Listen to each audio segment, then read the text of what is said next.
ಭಗವಾನುತಾ ನಃ ಸರ್ವವೃಷ್ಣೀನಾಂ ಸುಖಮಾಸ್ತೆ ಮಹಾರತಃ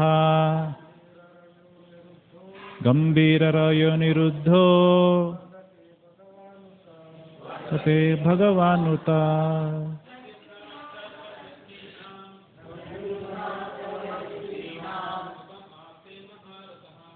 ನಮಸ್ತೆ ಮಹಾರತಃ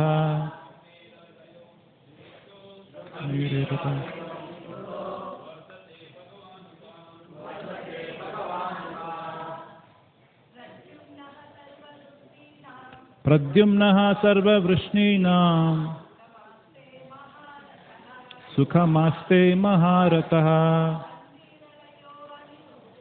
ಗಂಭೀರರಾಯೋನಿರುದ್ಧೋ ತೇ ಭಗವಾನುತಾ ನಃ ಸರ್ವವೃಷ್ಣೀನಾಂ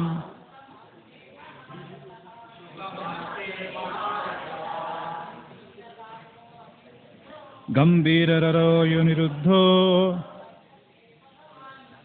ವರ್ಧತೆ ಭಗವಾನುತಾ.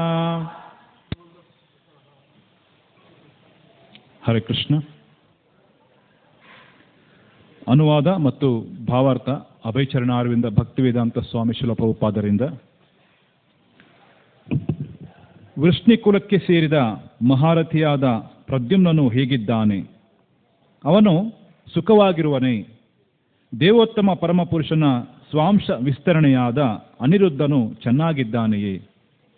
ಭಾವಾರ್ಥ. ಪ್ರದ್ಯುಮ್ನ ಮತ್ತು ಅನಿರುದ್ಧ ಇಬ್ಬರೂ ಸಹ ದೇವೋತ್ತಮ ಪುರುಷನ ವಿಸ್ತರಣೆಗಳು. ಆದ್ದರಿಂದ ಅವರು ವಿಷ್ಣು ತತ್ವವೇ ಆಗಿದ್ದಾರೆ. ಪ್ರಭು ವಾಸುದೇವನು ದ್ವಾರಕೆಯಲ್ಲಿ ತನ್ನ ಅಲೌಕಿಕ ಲೀಲೆಗಳಲ್ಲಿ ನಿರತನಾಗಿದ್ದಾನೆ. ಸ್ವಾಂಶ ವಿಸ್ತರಣೆಗಳಾದ ಸಂಕರ್ಷಣ, ಪ್ರದ್ಯುಮ್ನ, ಅನಿರುದ್ಧರು ಅವನ ಜೊತೆಗಿದ್ದಾರೆ. ಅವನಲ್ಲಿ ಅನಿರುದ್ಧನನ್ನು ದೇವೋತ್ತಮ ಪರಮಪುರುಷ ಎಂದು ಕರೆದಂತೆ ಉಳಿದವರನ್ನು ಕರೆಯಬಹುದು. ಶ್ಲೋಕ 31 ನಾನು ಮಾತ್ರ ಓದ್ತೀನಿ. ಸುಷೇಣ ಚಾರುದೇಷ್ಣ ಸಾಂಬೋ ಜಾಂಬವತಿ ಸುತಃ ಅನ್ನೀ ಚ ಕಾಶ್ನಿ ಪ್ರವರಾಹ ಸುಪುತ್ರಾಹ ವೃಷಭಾದಯಃ. ಅನುವಾದ. ಶ್ರೀಕೃಷ್ಣನ ಸೇನಾನಿ ಪುತ್ರರಾದ ಸುಷೇಣ, ಚಾರುದೇಷ್ಣ, ಜಾಂಬವತಿ ಪುತ್ರನಾದ ಸಾಂಬ ಮತ್ತು ವೃಷಭ ಮೊದಲಾದವರು ತಮ್ಮ ಮಕ್ಕಳೊಂದಿಗೆ ಸೌಖ್ಯವಾಗಿರುವರೆ. ಈಗಾಗಲೇ ಹೇಳಿದಂತೆ ಶ್ರೀಕೃಷ್ಣ 16,108 ಜನ ಸ್ತ್ರೀಯರನ್ನು ವಿವಾಹವಾಗಿದ್ದನು. ಅವರಲ್ಲಿ ಪ್ರತಿಯೊಬ್ಬರಿಗೂ 10 ಜನ ಪುತ್ರರಿದ್ದರು. ಹೀಗಾಗಿ ಅವನಿಗೆ 16,108 × 10 1,61,080 ಜನ ಪುತ್ರರು. ಅವರೆಲ್ಲ ಬೆಳೆದು ದೊಡ್ಡವರಾದರು. ಅವರಲ್ಲಿ ಒಬ್ಬೊಬ್ಬನಿಗೂ ತಂದೆಗಿದ್ದಷ್ಟೇ ಜನ ಮಕ್ಕಳಾದರು. ಅವರೆಲ್ಲ ಸೇರಿ ಕೃಷ್ಣ ವಂಶದ ಸಂಖ್ಯೆ ಒಟ್ಟು 16,108,000. ಶ್ರೀಕೃಷ್ಣನು ಎಣಿಕೆಗೆ ಮೀರಿದಷ್ಟು ಜನ ಜೀವಿಗಳ ತಂದೆ. ತಾನು ಭೂಮಿಗೆ ಬಂದು ದ್ವಾರಕಾಧೀಶನಾದಾಗ ತನ್ನ ದಿವ್ಯ ಲೀಲೆಗಳಲ್ಲಿ ಪಾಲುಗೊಳ್ಳಲು ಈ ಅಸಂಖ್ಯ ಜೀವಿಗಳಿಗೆ ಕೆಲವರನ್ನಷ್ಟೇ ಆಹ್ವಾನಿಸಿದ್ದನು. ಅಷ್ಟೊಂದು ಸಂಖ್ಯೆಯ ಸದಸ್ಯರಿರುವ ಭಾರೀ ಕುಟುಂಬವನ್ನು ಶ್ರೀಕೃಷ್ಣನು ನಿರ್ವಹಿಸಿದುದು ಆಶ್ಚರ್ಯವೇನಿಲ್ಲ. ಈ ವಿಷಯದಲ್ಲಿ ಭಗವಂತನ ಜೊತೆ ನಮ್ಮನ್ನು ಹೋಲಿಸಿಕೊಳ್ಳುವುದು ಸರಿಯಲ್ಲ. ಭಗವಂತನ ಅಲೌಕಿಕ ಸ್ವರೂಪದ ಒಂದು ಅಂಶದಷ್ಟು ನಮಗೆ ಅರ್ಥವಾದರೂ ಸಾಕು. ಈ ಸರಳ ಸತ್ಯ ನಮಗೆ ಅರಿವಾಗುತ್ತದೆ. ಯುಧಿಷ್ಠಿರ ಮಹಾರಾಜನ ದ್ವಾರಕೆಯಲ್ಲಿದ್ದ ಶ್ರೀಕೃಷ್ಣನ ಮೊಮ್ಮಕ್ಕಳ ಬಗ್ಗೆ ವಿಚಾರಿಸುವಾಗ ಅವರಲ್ಲಿ ಸೇನಾನಿಯಾಗಿದ್ದ ಕೆಲವರನ್ನೇ ಪ್ರಸ್ತಾಪಿಸಿದ ಶ್ರೀಕೃಷ್ಣನ ಕುಟುಂಬದ ಎಲ್ಲ ಸದಸ್ಯರ ಹೆಸರುಗಳನ್ನು ಜ್ಞಾಪಕವಿಟ್ಟುಕೊಳ್ಳುವುದು ಅವನಿಗೆ ಸಾಧ್ಯವಾಗಿರಲಿಲ್ಲ. ಹರೇ ಕೃಷ್ಣ. ಭಗವಂತನ ಭಕ್ತರ ಕೃಪೆಯನ್ನು ಅಪೇಕ್ಷೆ ಪಡ್ತಾ ಪ್ರಾರ್ಥನೆ ಮಾಡ್ತಾ ಶ್ರೀಮದ್ ಭಾಗವತವನ್ನು ಪ್ರಾರಂಭ ಮಾಡೋಣ. ಓಂ ಅಜ್ಞಾನತಿಮಿರಾಂಧಸ್ಯ ಜ್ಞಾನಾಂಜನಶಲಾಖಯ ಚಕ್ಷುರುನ್ಮಿಲಿತಂ ಯೇನ ತಸ್ಮೈ ಶ್ರೀ ಗುರುವೇ ನಮಃ. ನಮ ಓಂ ವಿಷ್ಣುಪಾದಾಯ ಕೃಷ್ಣಪ್ರೇಷ್ಠಾಯ ಭೂತಲೇ ಶ್ರೀಮತೆ ಭಕ್ತಿವೇದಾಂತ ಸ್ವಾಮಿನ್ ಇತಿ ನಾಮಿನೇ. ನಮಸ್ತೆ ಸರಸ್ವತಿ ದೇವೆ ಗೌರವಾಣಿ ಪ್ರಚಾರಿಣೆ ನಿರ್ವಿಶೇಷ ಶೂನ್ಯವಾದಿ ಪಾಶ್ಚಾತ್ಯ ದೇಶತಾರಿಣೆ. ಜಯ ಶ್ರೀ ಕೃಷ್ಣ ಚೈತನ್ಯ ಪ್ರಭು ನಿತ್ಯಾನಂದ ಶ್ರೀ ಅದ್ವೈತ ಗದಾಧರ ಶ್ರೀವಾಸಾದಿ ಗೌರ ಭಕ್ತ ವೃಂದ. ಹರೇ ಕೃಷ್ಣ ಕೃಷ್ಣ ಕೃಷ್ಣ ಹರೇ ಹರೇ, ಹರೇ ರಾಮ ರಾಮ ರಾಮ ಹರೇ ಹರೇ. ಮೂಕಂ ಕರೋತಿ ವಾಚಾಲಂ ಪಂಗುರ್ಲಂಘಯತೆ ಗಿರಿಂ ಯತ್ಕೃಪಾತಮಹಂ ವಂದೇ ಶ್ರೀಗುರು ದೀನತಾರಿಣಂ ಪರಮಾನಂದ ಮಾಧವಂ ಶ್ರೀ ಚೈತನ್ಯ ಈಶ್ವರಂ. ಹರಿ ಓಂ ತತ್ಸತ್. ಹರೇ ಕೃಷ್ಣ. ಶ್ಲೋಕದ ಹಿನ್ನೆಲೆಯನ್ನು ನೋಡೋದಾದರೆ, ಯುಧಿಷ್ಠಿರ ಮಹಾರಾಜ ತನ್ನ ತಮ್ಮನಾದಂತಹ ಅರ್ಜುನನನ್ನ ವಿಚಾರಣೆ ಮಾಡ್ತಾ ಇದ್ದಾರೆ. ಏಕೆಂತೇಳಿದ್ರೆ, ದ್ವಾರಕೆಗೆ ಹೋಗಿದ್ದಂಥ ಅರ್ಜುನ ವಾಪಸ್ ಬಂದಾಗ ಅವನ ಮುಖದಲ್ಲಿ ಎಂದಿನಂತೆ ಒಂದು ಉತ್ಸಾಹ ಇರಲಿಲ್ಲ. ಬಹಳ ಶೋಕಗ್ರಸ್ತನಾಗಿದ್ದ, ಬಹಳ ದುಃಖ ಪಡ್ತಾ ಇದ್ದ. ಅಶುಭ ಸೂಚನೆಗಳು ಅವನ ಭಾವದಲ್ಲಿ ವ್ಯಕ್ತ ಆಗ್ತಾ ಇತ್ತು. ಅದನ್ನು ಕಂಡಂತ ಯುಧಿಷ್ಠಿರ ಮಹಾರಾಜ ತಮ್ಮನನ್ನು ಪ್ರಶ್ನೆ ಮಾಡ್ತಾ ಇದ್ದಾರೆ, ಅರ್ಜುನನನ್ನ. ದ್ವಾರಕೆಯಲ್ಲಿ ಎಲ್ಲರ ಯೋಗಕ್ಷೇಮವನ್ನು ವಿಚಾರಿಸ್ತಾ ಇದ್ದಾರೆ. ಅದರಲ್ಲಿ ಈ ಶ್ಲೋಕದಲ್ಲಿ ನಾವು ನೋಡ್ತಾ ಇದ್ದೀವಿ, ಪ್ರದ್ಯುಮ್ನ, ಅನಿರುದ್ಧ ಇವರೆಲ್ಲ ಚೆನ್ನಾಗಿದ್ದಾರ, ಅವರ ಸೌಖ್ಯವನ್ನು ವಿಚಾರಣೆ ಮಾಡ್ತಾ ಇದ್ದಾರೆ. ಅದೇ ರೀತಿ ಶ್ರೀಕೃಷ್ಣನ ಸೇನಾನಿ ಪುತ್ರರಾದಂತಹ ಸುಷೇಣ, ಚಾರುದೇಶ್ನ, ಜಾಂಬವತಿ ಪುತ್ರರಾದಂತಹ ಸಾಂಬ, ವೃಷಭ ಮೊದಲಾದ ಎಲ್ಲರ ಯೋಗಕ್ಷೇಮವನ್ನು ವಿಚಾರಣೆ ಮಾಡ್ತಾ ಇದ್ದಾರೆ ಯುಧಿಷ್ಠಿರ ಮಹಾರಾಜ್. ನಾವು ನೋಡ್ಬೋದು, ಭಾರತೀಯ ಇತಿಹಾಸದಲ್ಲಿ ಪ್ರತಿಯೊಬ್ಬರು ಸಹ ತಮ್ಮ ಬಂಧುಗಳ ಯೋಗಕ್ಷೇಮವನ್ನು ಬಹಳ ಚೆನ್ನಾಗಿ ವಿಚಾರಣೆ ಮಾಡ್ತಾರೆ. ಅತಿಥಿಗಳನ್ನು ವಿಶೇಷವಾದಂಥ ಸತ್ಕಾರವನ್ನು ಮಾಡ್ತಾರೆ. ಕಾರಣ ಏನು? ಭಾರತ ದೇಶದಲ್ಲಿ ಅತಿಥಿಗಳನ್ನು ಸತ್ಕಾರ ಮಾಡೋದು ಒಂದು ವಿಶೇಷವಾದಂಥ ಪದ್ಧತಿ. ಮನೆಗೆ ಬಂದಂಥ ಅತಿಥಿಗಳನ್ನು ಗೌರವಿಸೋದು, ಅವರ ಯೋಗಕ್ಷೇಮನ ವಿಚಾರಣೆ ಮಾಡೋದು, ಅಥವಾ ದೂರದಲ್ಲಿರುವಂಥ ಬಂಧುಗಳ ಪ್ರತಿನಿಧಿಯಾಗಿ ಯಾರಾದರೂ ಬಂದರೆ ಅವರನ್ನು ವಿಶೇಷವಾಗಿ ಸ್ವಾಗತ ಮಾಡೋದು, ಇದು ಭಾರತ ದೇಶದಲ್ಲಿ ಬಹಳ ಎಲ್ಲರೂ ಸಹ ಇದನ್ನು ಪಾಲನೆ ಮಾಡ್ತಾರೆ. ನಾವು ನೋಡ್ಬೋದು, ಒಬ್ಬ ರಾಜ ಆಗಿರೋನು ಪ್ರಜೆಗಳ ಪ್ರತಿನಿಧಿಯಾಗಿದ್ದಾರೆ. ಅವರು ಎಲ್ಲ ಪ್ರಜೆಗಳ ಯೋಗಕ್ಷೇಮವನ್ನು ವಿಚಾರಣೆ ಮಾಡ್ತಾರೆ. ವಿಚಾರಣೆ ಮಾಡಿ ಅವರು ರಾಜ್ಯಭಾರವನ್ನು ನಡೆಸ್ತಾ ಇರ್ತಾರೆ. ಪ್ರಜೆಗಳಿಗೆ ಯಾವುದೇ ಒಂದು ಅನುಕೂಲ ಆಗಲಿ ಅಥವಾ ಅನಾನುಕೂಲ ಆಗಲಿ ಎದುರಾದರೆ ತಕ್ಷಣ ಅದಕ್ಕೆ ನೇರವಾದಂಥ ಹೊಣೆಯನ್ನು ರಾಜ ಹೊತ್ತಿರ್ತಾರೆ. ಏಕೆಂತೇಳಿದ್ರೆ, ರಾಜ ಭಗವಂತನ ಪ್ರತಿನಿಧಿಯಾಗಿದ್ದಾರೆ. ಭೂಮಿಯಲ್ಲಿ ವಿಶೇಷವಾಗಿ ಒಬ್ಬ ಚಕ್ರವರ್ತಿ ಇದ್ದಾನೆ ಅಂತ ಹೇಳಿದ್ರೆ ಆತ ಎಲ್ಲ ಪ್ರಜೆಗಳನ್ನು ಕಾಪಾಡುವಂಥ ಹೊಣೆಯನ್ನು ಹೊತ್ತಿರ್ತಾ ಇದ್ರು. ಕಾರಣ ಏನು? ಸ್ವರ್ಗದಲ್ಲಿ ಸ್ವರ್ಗರಾಜನಾದಂಥ ಇಂದ್ರ ಎಷ್ಟು ಜವಾಬ್ದಾರಿಯನ್ನು ಪಡ್ಕೊಂಡಿರ್ತಾರೋ ಅಷ್ಟೇ ಜವಾಬ್ದಾರಿಯನ್ನು ಭೂಮಿಯಲ್ಲಿ ಒಬ್ಬ ರಾಜ ಪಡ್ಕೊಂಡಿರ್ತಾರೆ. ಕಾರಣ ಏನು? ಭಗವಂತನ ಪ್ರತಿನಿಧಿಯಾಗಿ ಅವರು ರಾಜ್ಯಭಾರವನ್ನು ಮಾಡ್ತಾ ಇರ್ತಾರೆ. ಹಾಗಾಗಿ ಎಲ್ಲರ ಯೋಗಕ್ಷೇಮವನ್ನು ವಿಚಾರಿಸೋದು ಅವರ ಆದ್ಯವಾದಂಥ ಕರ್ತವ್ಯ. ನಾವು ಇತಿಹಾಸದಲ್ಲಿ ನೋಡಿದ್ದೀವಿ, ರಾಮಚಂದ್ರನ ಕಾಲದಿಂದ ಸಹ, ಅದಕ್ಕಿಂತಲೂ ಹಿಂದಿನ ಕಾಲದಿಂದ ಸಹ ಪ್ರತಿಯೊಬ್ಬರು ಕೂಡ ರಾಜರು ಯಾರು ಈ ಒಂದು ರಾಜಧರ್ಮದಲ್ಲಿ ಬರ್ತಾ ಇದ್ರೋ ಅವರೆಲ್ಲರೂ ಕೂಡ ಭಕ್ತರ ಮತ್ತು ಪ್ರಜೆಗಳ ಯೋಗಕ್ಷೇಮವನ್ನು ವಿಶೇಷವಾಗಿ ಅವರು ನೋಡ್ಕೊಳ್ತಾ ಇದ್ರು. ರಾಜ್ಯದಲ್ಲಿ ಯಾವುದೇ ತೊಂದರೆ ಆದರೂ ಕೂಡ ಅದಕ್ಕೆ ರಾಜ ಹೊಣೆ ಹೊತ್ಕೊಳ್ತಾ ಇದ್ದ. ಪ್ರಜೆಗಳು ಬಿಡಿ, ಪ್ರಾಣಿಗಳು ಕೂಡ ಏನಾದರೂ ತೊಂದರೆಗೆ ಒಳಗಾದರೆ ಆ ತೊಂದರೆಯನ್ನು ರಾಜ ಆಗಿರೋರು ಹೊಣೆ ಹೊರ್ತಾ ಇದ್ರು. ಒಂದು ನಾಯಿಗೂ ಸಹ ಅವರು ತೊಂದರೆ ಆಗೋದಕ್ಕೆ ಬಿಡ್ತಾ ಇರಲಿಲ್ಲ. ಅಷ್ಟು ಪ್ರಮಾಣದಲ್ಲಿ ಅವರು ಪ್ರಜೆಗಳ ಯೋಗಕ್ಷೇಮವನ್ನು ವಿಚಾರಿಸ್ತಾ ಇದ್ರು. ಕಾರಣ ಏನಂದರೆ, ಅವರಲ್ಲದೆ ಬೇರೆ ಯಾರೂ ಇಲ್ಲ ಭೂಮಿಯಲ್ಲಿ. ಅವರು ಯೋಗಕ್ಷೇಮವನ್ನು ವಿಚಾರಿಸ್ಕೊಳ್ಳೋದಕ್ಕೆ ಪ್ರಮುಖವಾದಂಥ ಅವರು ಸ್ಥಾನವನ್ನು ಪಡ್ಕೊಂಡಿದ್ರು. ಏನೇ ತೊಂದರೆ ಆದರೂ ಪ್ರಜೆಗಳಿಗೆ ರಾಜನ ಹತ್ರ ಹೋಗಿ ಕೇಳ್ತಾ ಇದ್ರು. ಆದರೆ ಇವತ್ತು ನಾವು ಕೇಳುವಂಥ ಪರಿಸ್ಥಿತಿಯಲ್ಲಿ ಇದ್ದೀವ? 5 ವರ್ಷಕ್ಕೊಂದ್ಸರಿ ನಮಗೆ ಓಟ್ ಕೇಳೋಕ್ಕೋಸ್ಕರ ಬರ್ತಾರೆ ಮನೆ ಮುಂದೆ.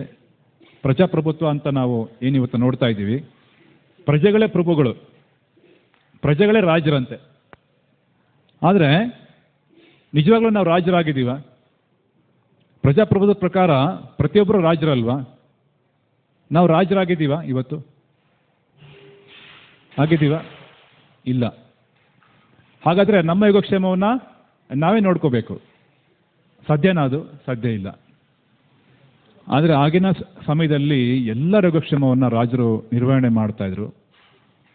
ಉದಾಹರಣೆಗೆ ನೋಡಿ, ರಾಮಚಂದ್ರನ ಕಾಲದಲ್ಲಿ ಭಗವಾನ್ ರಾಮಚಂದ್ರ ಪ್ರಜೆಗಳ ಭಾವವನ್ನು ಅರ್ಥ ಮಾಡಿಕೊಂಡು ಸೀತಾದೇವಿನ ಸಹ ಅವರು ತಿರಸ್ಕಾರ ಮಾಡಿದರು. ಸೀತಾದೇವಿನ ಸಹ ಅವರು ವನವಾಸಕ್ಕೆ ಬಿಟ್ಟಿದ್ರು. ವನವಾಸಕ್ಕೆ ಕರ್ಕೊಂಡು ಹೋಗಿ ಲಕ್ಷ್ಮಣನ ಹತ್ರ ಹೇಳಿ ವನವಾಸಕ್ಕೆ ಕರ್ಕೊಂಡೋಗಿ ಬಿಡುವಂತ ಹೇಳಿದ್ರು. ಕಾರಣ ಏನು? ಪ್ರಜೆಗಳಲ್ಲಿ ಒಂದು ಅವಿಶ್ವಾಸ ಮೂಡಿತು. ರಾಮಚಂದ್ರ ಅಪವಿತ್ರ ಆದಂಥ ಸೀತೆಯನ್ನು ಕರ್ಕೊಂಡು ಬಂದು ವಾಸ ಮಾಡ್ತಾ ಇದ್ದಾರೆ ಅಯೋಧ್ಯೆಯಲ್ಲಿ, ಒಬ್ಬ ರಾಜ ಹೇಗೆ ಮಾಡ್ಬೋದು ಅನ್ನೋ ಒಂದು ಕೆಟ್ಟ ಭಾವನೆ ಎಲ್ಲರಿಗೂ ಇಲ್ಲ, ಕೆಲವರಿಗೆ ಅದು ಮನಸ್ಸಿಗೆ ಬಂದಾಗ ಅದನ್ನು ನೋಡಿ ಅದು ರಾಮಚಂದ್ರನಿಗೆ ಸಹಿಸ್ಕೊಳ್ಳೋಕ್ಕಾಗಲಿಲ್ಲ, ಕಳಂಕನ ಸಹಿಸ್ಕೊಳ್ತಾ ಇರಲಿಲ್ಲ. ಹಾಗಾಗಿ ರಾಮಚಂದ್ರ ಸೀತಾದೇವಿಯನ್ನು ಸಹ ಅಷ್ಟು ಅವರು ಪ್ರೀತಿಪತ್ರರಾಗಿದ್ದರೂ ಸಹ, ಸ್ವತಃ ಭಗವಂತನ ಕನ್ಸರ್ಟ್ ಆಗಿದ್ದರೂ ಕೂಡ, ಲಕ್ಷ್ಮೀದೇವಿಯ ಪ್ರತಿರೂಪ ಆಗಿದ್ರೂ ಕೂಡ ನಾರಾಯಣನೇ ಲಕ್ಷ್ಮಿನ ತೊರೆಯೋ ಹಾಗೆ ಸೀತಾದೇವಿಯನ್ನು ರಾಮಚಂದ್ರ ಭಗವಂತ ತೊರೆದು ಅಯೋಧ್ಯೆಯಲ್ಲಿ ಮತ್ತೆ ಅವರು ಮುಂದುವರಿತಾರೆ, ರಾಜ್ಯವನ್ನು ಆಳ್ತಾರೆ. ಬಂದಂಥ ಚಕ್ರವರ್ತಿಗಳಲ್ಲಿ, ಭಾರತ ದೇಶವನ್ನು ಆಳದಂಥ ಚಕ್ರವರ್ತಿಗಳಲ್ಲಿ ಅನೇಕ ರಾಜರು ಶ್ರೀರಾಮಚಂದ್ರನ ಹೆಜ್ಜೆ ಗುರುತುಗಳನ್ನು ಅನುಸರಣೆ ಮಾಡ್ತಾ ಇದ್ರು. ಉದಾಹರಣೆಗೆ ಶಿಬಿ ಚಕ್ರವರ್ತಿ ಎಷ್ಟು ಪ್ರಜೆಗಳಿಗೆ ಅಲ್ಲ ಎಲ್ಲ ಪ್ರಾಣಿಗಳಿಗೆ ಆಶ್ರಯಪ್ರದರಾಗಿದ್ರು ಅಂತ ಹೇಳಿದ್ರೆ, ಒಂದ್ಸರಿ ಏನಾಯಿತು, ಅವರ ಸಾಮ್ರಾಜ್ಯದಲ್ಲಿ ಅವರು ರಾಜ್ಯಭಾರ ಮಾಡ್ತಾ ಇದ್ದಾಗ ಅವರ ಆಸ್ಥಾನಕ್ಕೆ ಒಂದು ಹಕ್ಕಿ ಬಂದು ಶಿಬಿ ಮಹಾರಾಜರನ್ನ ಆಶ್ರಯ ಪಡ್ಕೊಳ್ತಾ ಇದೆ. ಹಕ್ಕಿ ಹೇಳ್ತಾ ಇದೆ, ನನ್ನ ಅಟ್ಟಿಸ್ಕೊಂಡು ಒಬ್ಬ ಬೇಡ ಬರ್ತಾ ಇದ್ದಾನೆ, ದಯವಿಟ್ಟು ನನಗೆ ರಕ್ಷಣೆ ಕೊಡಿ ಅಂತೇಳಿ ಶಿಬಿ ಮಹಾರಾಜನಿಗೆ ಹಕ್ಕಿ ಆಶ್ರಯ ಪಡ್ಕೊಳ್ತಾ ಇದೆ. ಹಿಂದೆ ಬಂದಂಥ ಬೇಡ ಹೇಳ್ತಾ ಇದ್ದಾನೆ, ಇದು ನನ್ನ ಬೇಟೆ, ಇವತ್ತು ನಾನು ಇದನ್ನು ಬೇಟೆ ಆಡ್ತಾ ಇದ್ದೀನಿ, ಇದು ನನಗೆ ಸೇರಬೇಕಾಗಿರುವಂಥ ಒಂದು ಬೇಟೆ, ಹಾಗಾಗಿ ಇದಕ್ಕೆ ಸಂಪೂರ್ಣ ಹಕ್ಕುದಾರ ನಾನು ಅಂತ. ಶಿಬಿ ಚಕ್ರವರ್ತಿ ಹೇಳ್ತಾನೆ, ಸಾಧ್ಯವೇ ಇಲ್ಲ, ಈ ಹಕ್ಕಿ ಇವಾಗ ನನಗೆ ಶರಣಾಗತಿ ಆಗಿದೆ, ನನ್ನ ಆಶ್ರಯದಲ್ಲಿ ಬಂದಿದೆ, ಇದಕ್ಕೆ ಆಶ್ರಯ ಕೊಡಬೇಕಾಗಿರುವಂಥ ಆದ್ಯ ಕರ್ತವ್ಯ ನಂದು, ಹಾಗಾಗಿ ನಾನು ಈ ಹಕ್ಕಿನ ನಿನಗೆ ಕೊಡೋದಿಲ್ಲ. ಆಗ ಆ ಒಬ್ಬ ಬೇಡ ಹೇಳ್ತಾನೆ, ನನಗೆ ಆಶ್ರಯ ಯಾರು ಕೊಡೋರು, ನನಗೂ ನೀವೇ ಕೊಡಬೇಕಲ್ವ. ನನಗೆ ಇವತ್ತಿನ ಬೇಟೆ ನೀವು ಕಿತ್ಕೊಂಡ್ರೆ ನಾನೇನು ಊಟ ಮಾಡಲಿ, ಇದು ನನ್ನ ಧರ್ಮ, ನನಗೆ ಬೇರೆ ಏನು ಬೇಡ, ಆ ಹಕ್ಕಿನೇ ಬೇಕು ಅಂತ. ಆಗ ಶಿಬಿ ಚಕ್ರವರ್ತಿ ಹೇಳ್ತಾರೆ, ಸರಿ ನಿನಗೇನು ಮಾಂಸ ತಾನೇ ಬೇಕು, ಹಕ್ಕಿಯಿಂದ ಮಾಂಸ ತಾನೇ ನಿನಗೆ ಬೇಕಾಗಿರೋದು, ಸರಿ ಹಾಗಾದರೆ ನನ್ನ ದೇಹದ ಮಾಂಸವನ್ನು ಕೊಟ್ಟು ಆ ಹಕ್ಕಿ ಎಷ್ಟು ತೂಕ ಇದೆಯೋ ಅಷ್ಟು ತೂಕದ ಮಾಂಸ ನಿಮಗೆ ಸಿಗುತ್ತೆ ಅಂತ ಹೇಳಿ ಹೇಳ್ತಾರೆ. ಒಂದು ಕಡೆ ಹಕ್ಕಿನ ಇಟ್ಟರು, ಹಕ್ಕಿ ಎಷ್ಟು ತೂಕ ಬರುತ್ತೋ ಅಷ್ಟು ತೂಕದ ಮಾಂಸ ನಿಮಗೆ ಕೊಡ್ತೀವಿ ಅಂತ. ಮೊದಲು ಸಣ್ಣ ತಕ್ಕಡಿ ತಂದರು, ಒಂದು ಹಕ್ಕಿನ ಇಟ್ಟರು, ಹಕ್ಕಿ ಒಂದು ಕಡೆ ಬಾಗ್ತಾ ಇದೆ. ಇಲ್ಲಿ ಶಿಬಿ ಮಹಾರಾಜ ಚಕ್ರವರ್ತಿ ತನ್ನ ದೇಹದ ಮಾಂಸವನ್ನು, ತೊಡೆಯ ಮಾಂಸವನ್ನು ಕಿತ್ತು ತಕಡಿಲಿ ಹಾಕ್ತಾರೆ. ಹಾಕಿದಾಗ ಅದೇನು ಮೇಲೆ ಬರ್ತಾ ಇಲ್ಲ. ಸರಿ, ಇನ್ನೊಂದು ತೊಡೆದು ಮಾಂಸವನ್ನು ಕಿತ್ತು ಒಂದಷ್ಟು ತಕಡಿಲಿ ಹಾಕಿದ್ರು, ಮೇಲ್ ಬರಲಿಲ್ಲ. ಅವರ ಕೈ ಕಾಲುಗಳು ಎಲ್ಲ ತುಂಡು ತುಂಡು ಮಾಡಿ ಅದಕ್ಕೆ ಹಾಕಿದ್ರು ಸಹ ಅದೇನು ಮೇಲ್ ಬರಲಿಲ್ಲ. ಕೊನೆಯದಾಗಿ ಅವರೇ ತಕಡಿಯಲ್ಲಿ ಕೂತ್ಕೊಂಡ್ಬಿಟ್ರು. ನನ್ನನ್ನೇ ನಾನು ಸಮರ್ಪಣೆ ಮಾಡ್ಕೊಂಡು ಬಿಡ್ತೀನಿ ಅಂತ ಹೇಳಿ ಅವರು ತಮ್ಮ ಬಲಿದಾನವನ್ನು ಕೊಟ್ಟು ಆ ಹಕ್ಕಿನ ರಕ್ಷಣೆ ಮಾಡಲಿಕ್ಕೆ ಮುಂದಾದರು. ಆಗ ಶಿಬಿ ಚಕ್ರವರ್ತಿಯ ಮಹಿಮೆಯನ್ನು ಎಲ್ಲರಿಗೆ ಕೊಂಡಾಡೋ ಹಾಗೆ ಅವ್ರು ಹೇಳ್ತಾರೆ. ಈ ಒಂದು ಪರೀಕ್ಷೆಯನ್ನು ಮಾಡಿದವರು ಬೇರೆ ಯಾರಲ್ಲ, ಸ್ವತಃ ಯಮರಾಜ. ಈ ಥರ ಚಕ್ರವರ್ತಿಗಳಲ್ಲಿ ಬಹಳ ಶ್ರೇಷ್ಠರಾದಂತಹ ಚಕ್ರವರ್ತಿಗಳು ನಮ್ಮ ರಾಜ್ಯವನ್ನು ಆಳಿದಂಥ ಇತಿಹಾಸವನ್ನು ನಾವು ನೋಡ್ತಾ ಇದ್ದೀವಿ. ಯಾಕೆ ಅಂತ ಹೇಳಿದ್ರೆ ಪ್ರಜೆಗಳ ನೇರವಾದ ಹೊಣೆಯನ್ನು ರಾಜರು ಹೊಡ್ತಾ ಇದ್ರು. ಅದೇ ರೀತಿ ರಾಜ ಆಗಿರೋನು ಭಗವಂತನ ಪ್ರತಿನಿಧಿಯಾಗಿದ್ದಾರೆ. ನಾವು ನೋಡ್ಬೋದು, ರಾಜ ಭಗವಂತನ ಪ್ರತಿನಿಧಿಯಾಗಿ ಪ್ರಜೆಗಳನ್ನು ಕಾಪಾಡುವಂಥ ಹೊಣೆಯನ್ನು ಹೊತ್ಕೊಂಡಿರೋದ್ರಿಂದ ಅವನು ಎಲ್ಲರ ಯೋಗಕ್ಷೇಮವನ್ನು ವಹಿಸ್ತಾ ಇದ್ದಾನೆ. ಅನುಜ ಆಗಿರುವಂಥ, ಇಲ್ಲಿ ನೋಡ್ಬೋದು ಈ ಚಿತ್ರದಲ್ಲಿ, ಪಾಂಡವರು ರಾಜ್ಯಭಾರವನ್ನು ಮಾಡ್ತಾ ಇದ್ದಾಗ ಪಾಂಡವರ ಧರ್ಮಿಷ್ಠರಾದಂತಹ ರಾಜರಾಗಿದ್ದರಿಂದ ಭಗವಂತ ಅವರನ್ನ ಸ್ವಲ್ಪ ಸಹ ಅವರ ಎಲ್ಲ ಕಷ್ಟಗಳಿಗೆ ಸ್ವಲ್ಪನೂ ಸಹ ಅವ್ರಿಗೆ ಕಷ್ಟಗಳಾಗದಿರೋ ಥರ ಕಾಪಾಡೋದಕ್ಕೆ ಪ್ರಯತ್ನ ಪಡ್ತಾ ಇದ್ರು. ಸಾಮಾನ್ಯವಾಗಿ ಭಗವಂತನನ್ನು ಆಕರ್ಷಣೆ ಮಾಡಲಿಕ್ಕೆ ಭಕ್ತರು ಪ್ರಯತ್ನ ಪಡ್ತಾರೆ.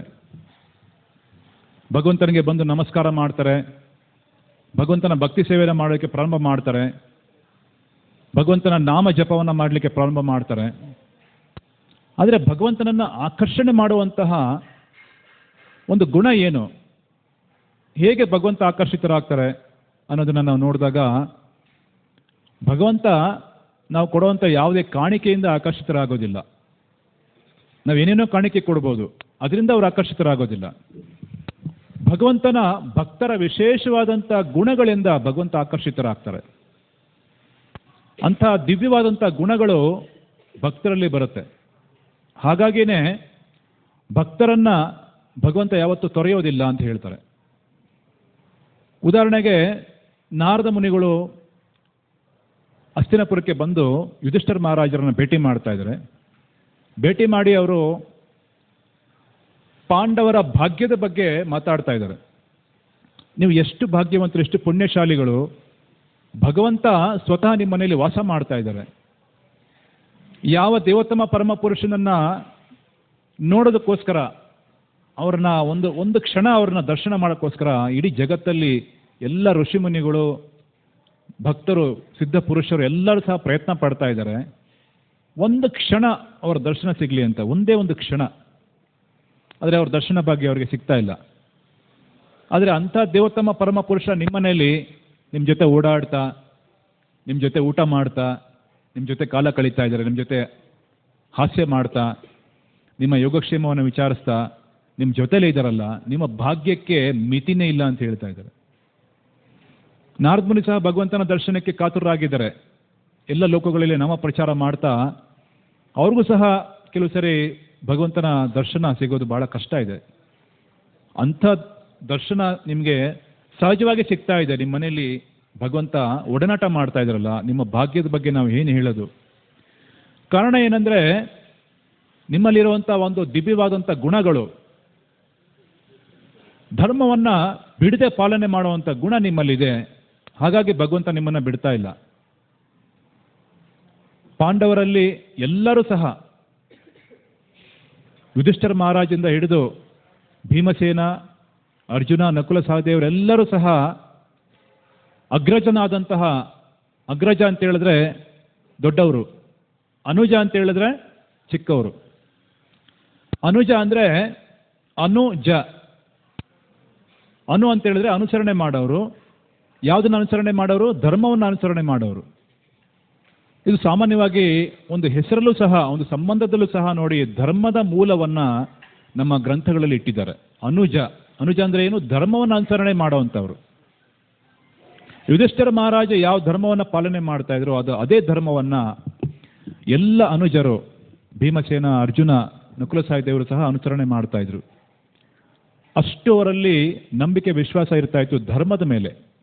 ಧರ್ಮೋ ರಕ್ಷತಿ ರಕ್ಷಿತಃ.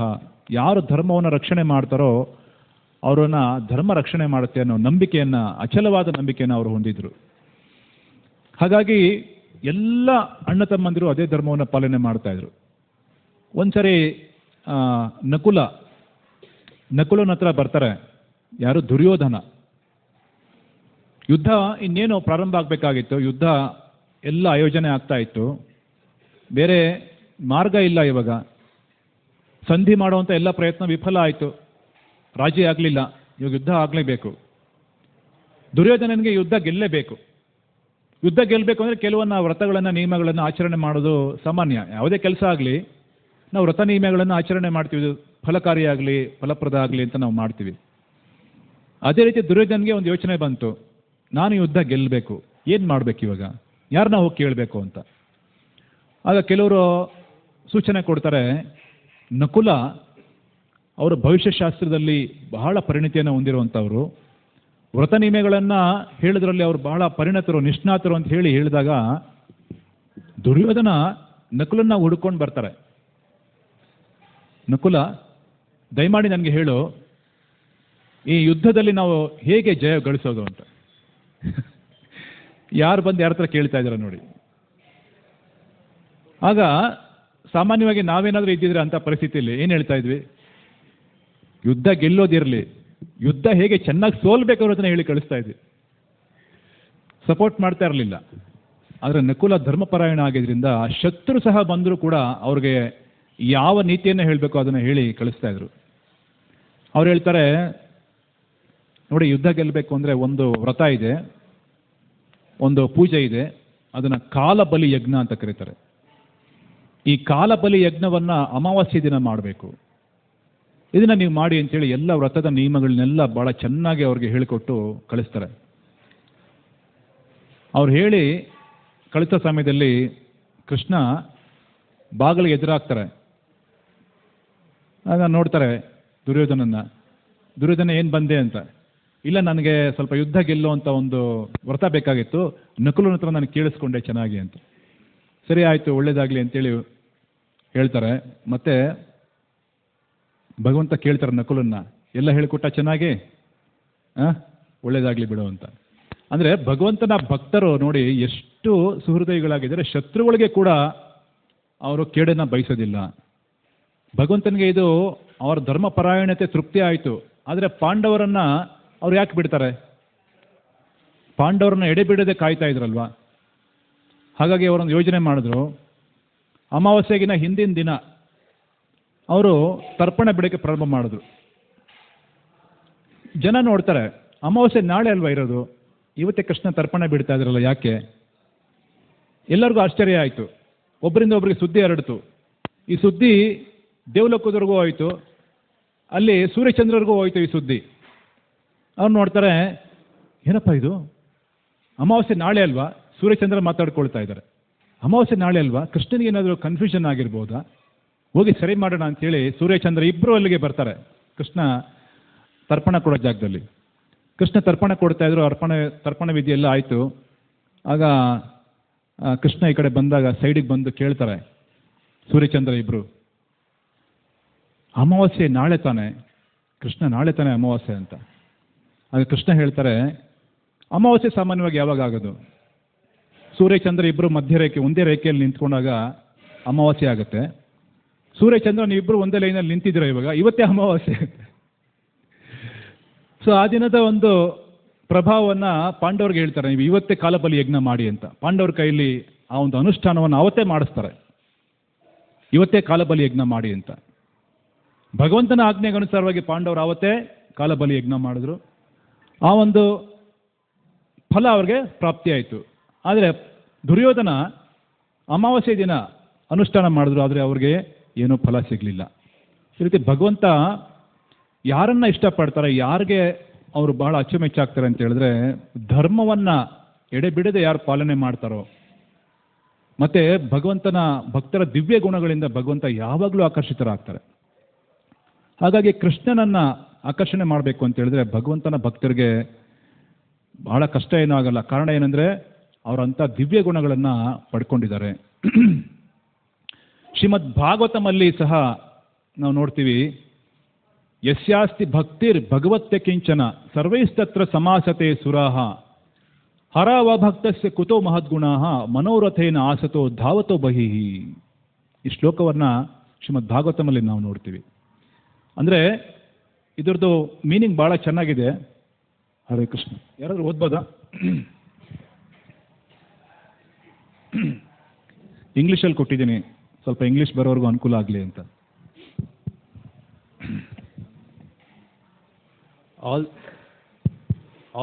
All the demigods and their exalted qualities such as religion, knowledge and renunciation become manifest in the body of one who has developed unalloyed devotion for the Supreme Personality of Godhead, Vasudeva.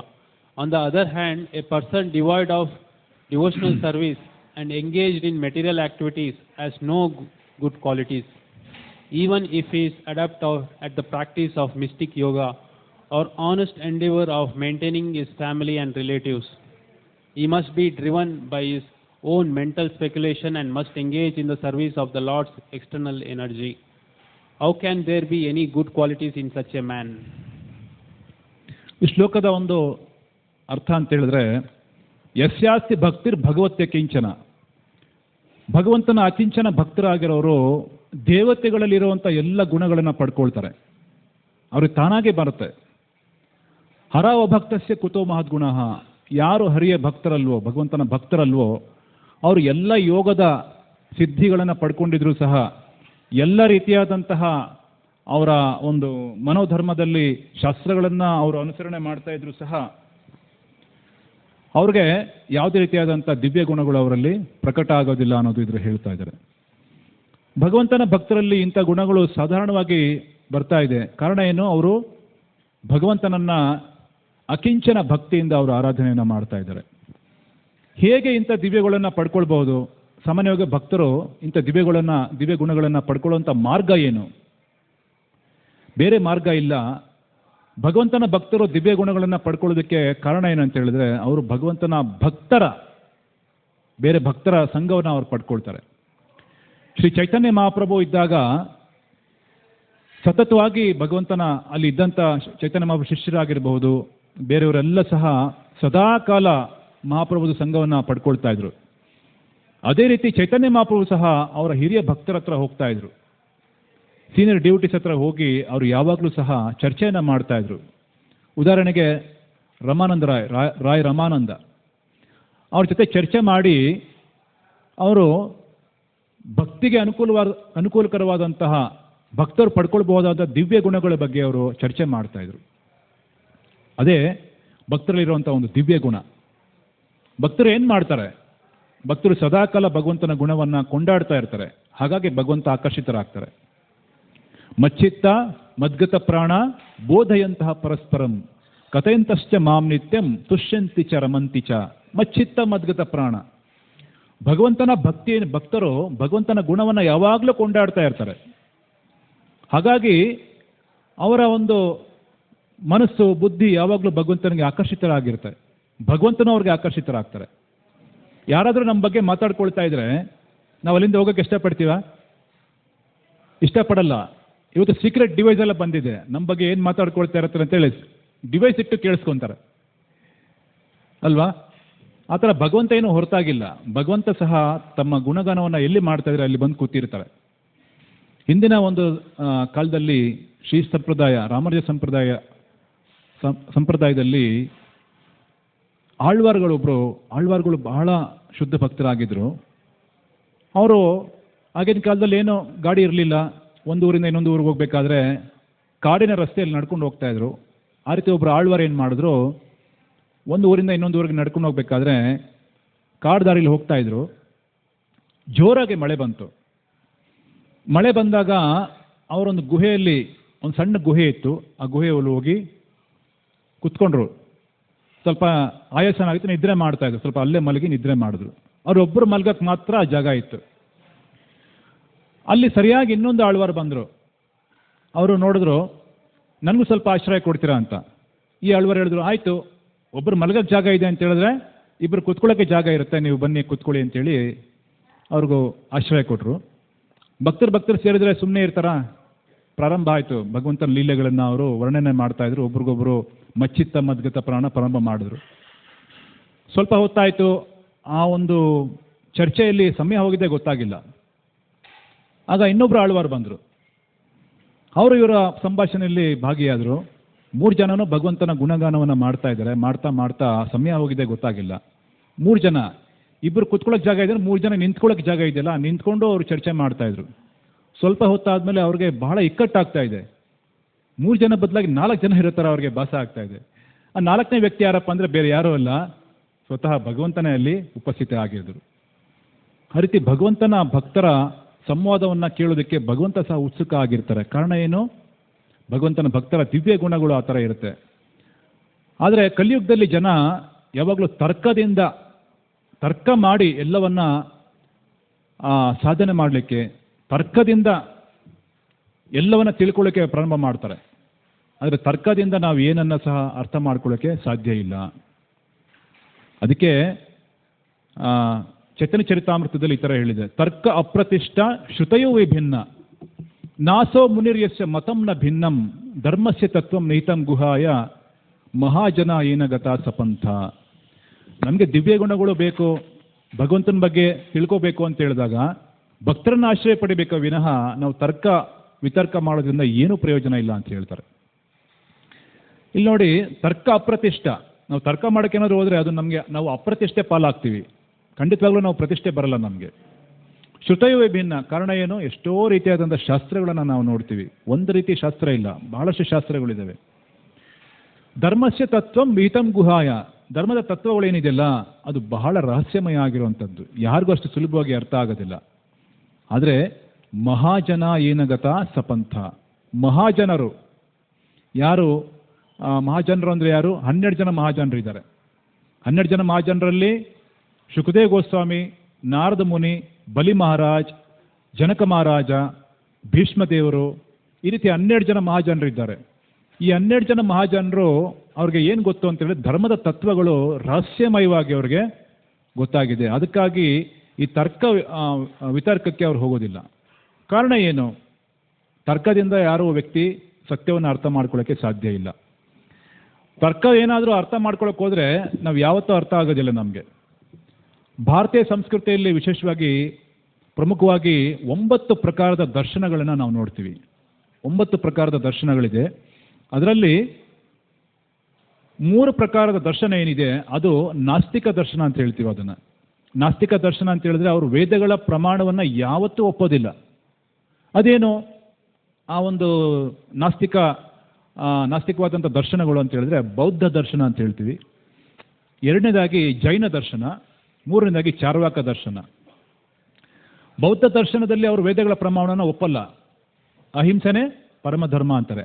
ಅದೇ ರೀತಿ ಜೈನರು ಸಹ ವೇದಗಳಲ್ಲಿ ಇರುವಂಥ ಒಂದು ಮಾತನ್ನು ಒಪ್ಪೋದಿಲ್ಲ. ಇನ್ನು ಚಾರ್ವಾಕರ ಶುದ್ಧ ಸಿದ್ಧಾಂತ ನಮಗೆಲ್ಲ ಗೊತ್ತೇ ಇದೆ. ಅವ್ರ ಪ್ರಕಾರ 4 ಏನು?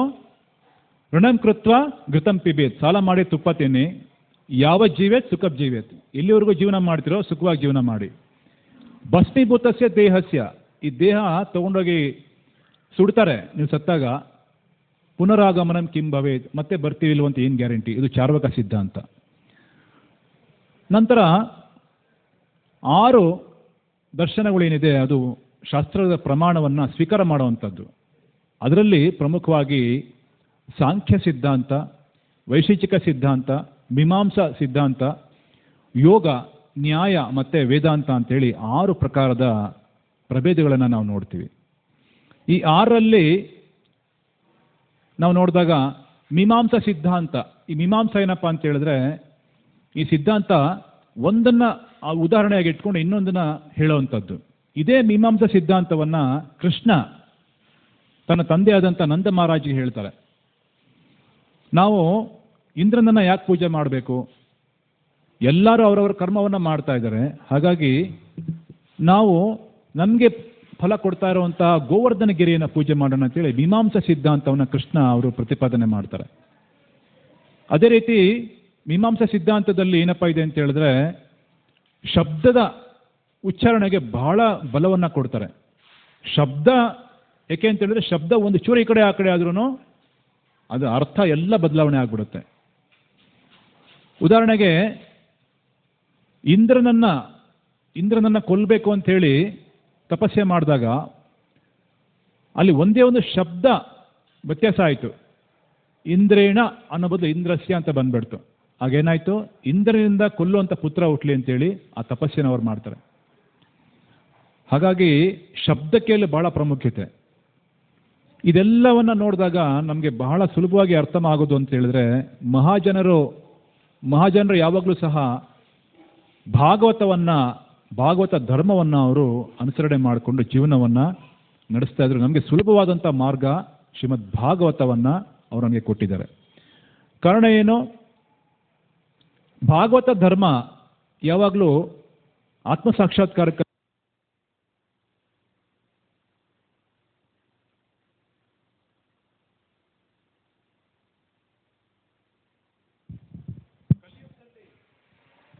ವಿಶೇಷವಾಗಿ ಎಲ್ಲ ಶಾಸ್ತ್ರಗಳನ್ನು ಅವರು ಅಭ್ಯಾಸ ಮಾಡೋಕ್ಕಾಗೋದಿಲ್ಲ ಅಂಥೇಳಿ ಭಾಗವತ ಧರ್ಮ ಎಲ್ಲ ವೇದಗಳ ಪುರಾಣಗಳ ಸಾರ ಆಗಿರೋದ್ರಿಂದ ಭಾಗವತ ಧರ್ಮವನ್ನು ಅವರು ಕೊಟ್ಟಿದ್ದಾರೆ. ಭಾಗವತ ಧರ್ಮ ಸುಲಭವಾದಂಥ ಮಾರ್ಗ. ಈ ಭೌತಿಕ ಜಗತ್ತಲ್ಲಿ ನಾವಿರುವಂಥ ಪರಿಸ್ಥಿತಿಯಲ್ಲಿ ಭಾಗವತ ಬಿಟ್ಟರೆ ಬೇರೆ ಇನ್ಯಾವುದು ಸಹ ನಮಗೆ ಆತ್ಮಸಾಕ್ಷಾತ್ಕಾರಕ್ಕೆ ನೆರವಾಗೋದಿಲ್ಲ ಅಂತೇಳಿ ಕಲಿಯುಗದಲ್ಲಿ ಅದನ್ನು ನಮಗೆ ಕೊಟ್ಟಿದ್ದಾರೆ. ಹಾಗಾಗಿ ಭಾಗವತ ಧರ್ಮವನ್ನು ಯಾರು ಪಾಲನೆ ಮಾಡ್ತಾರೋ ಅವ್ರಿಗೆಲ್ಲ ನಿಶ್ಚಿತವಾಗಿ ಭಗವಂತನ ಸಾಕ್ಷಾತ್ಕಾರ ಆಗುತ್ತೆ. ನಾವು 4 ರೀತಿಯಾದಂಥ ಪರಂಪರೆಗಳನ್ನು ಒಪ್ತೀವಿ. ಆ 4 ರೀತಿಯಾದಂಥ ಪರಂಪರೆಗಳು ಯಾವ್ದ್ಯಾವುದು ಅಂತ ಹೇಳಿದ್ರೆ, ಮೊದಲನೇದು ಪರಂಪರೆ ಬ್ರಹ್ಮನಿಂದ ಬರ್ತಾ ಇದೆ. ಅದನ್ನು ಬ್ರಹ್ಮ ಮಧ್ವ ಗೋಡಿ ಸಂಪ್ರದಾಯ ನಾವು ಬರ್ತಾ ಇದೀವಲ್ಲ, ನಾವು ಈಗ ಪಾಲನೆ ಮಾಡ್ತಾ ಇದೀವಲ್ಲ, ಆ ಪರಂಪರೆ. ಎರಡನೇದಾಗಿ ಲಕ್ಷ್ಮಿಯಿಂದ ಬರ್ತಾ ಇರೋದು ಶ್ರೀ ಸಂಪ್ರದಾಯ ಅಂತ ಹೇಳ್ತೀವಿ. ಶ್ರೀ ಸಂಪ್ರದಾಯದ ಆಚಾರ್ಯರು ರಾಮಾನುಜಾಚಾರ್ಯರು, ಪ್ರಮುಖ ಆಚಾರ್ಯರು. ಅದೇ ರೀತಿ ಲಾರ್ಡ್ ಶಿವ, ಭಗವಂತನ ಅಂಶವಾದಂಥ ಶಿವ ಸಹ ಅವರು ಸಹ ಒಂದು ಸಂಪ್ರದಾಯವನ್ನು ಸೃಷ್ಟಿ ಮಾಡ್ತಾರೆ. ಆ ಸಂಪ್ರದಾಯಕ್ಕೆ ಹೆಸರು ರುದ್ರ ಸಂಪ್ರದಾಯ ಅಂತ. ಆ ಸಂಪ್ರದಾಯದ ಆಚಾರ್ಯರು ವಿಷ್ಣು ಸ್ವಾಮಿ. 4 ಕುಮಾರರು, ಬ್ರಹ್ಮನ ಮಾನಸ ಪುತ್ರರಾದಂತಹ 4 ಕುಮಾರರು, ಅವರಿಂದ ಸಹ ಒಂದು ಸಂಪ್ರದಾಯ ಬರ್ತಾ ಇದೆ. ಆ ಸಂಪ್ರದಾಯಕ್ಕೆ ಪ್ರಧಾನ ಆಚಾರ್ಯರಾದಂತಹ ಆಚಾರ್ಯರು ನಿಂಬಾರ್ಕ ಆಚಾರ್ಯ ಅಂತ. ಈ ಎಲ್ಲ ಆಚಾರ್ಯರು ವೈಷ್ಣವ ಸಂಪ್ರದಾಯವನ್ನು, ಭಾಗವತ ಧರ್ಮವನ್ನು ಎತ್ತಿ ಹಿಡಿದಂಥ ಆಚಾರ್ಯರಾಗಿದ್ದರು. ಈ ಎಲ್ಲ ಆಚಾರ್ಯರ ಹೆಜ್ಜೆ ಗುರುತನ್ನು ಅನುಸರಣೆ ಮಾಡ್ತಾ ಚೈತನ್ಯ ಮಹಾಪ್ರಭು ಒಂದು ವಿಶೇಷವಾದಂಥ ಸಂಪ್ರದಾಯವನ್ನು ನಮಗೆ ಕೊಟ್ಟಿದ್ದಾರೆ. ಅದನ್ನು ಬ್ರಹ್ಮ ಮಧ್ವ ಗೌಡಿಯ ಸಂಪ್ರದಾಯ ಅಂತ ಕರಿತೀವಿ. ನಾವು ಬರ್ತಾ ಇರೋಂಥ ಸಂಪ್ರದಾಯ.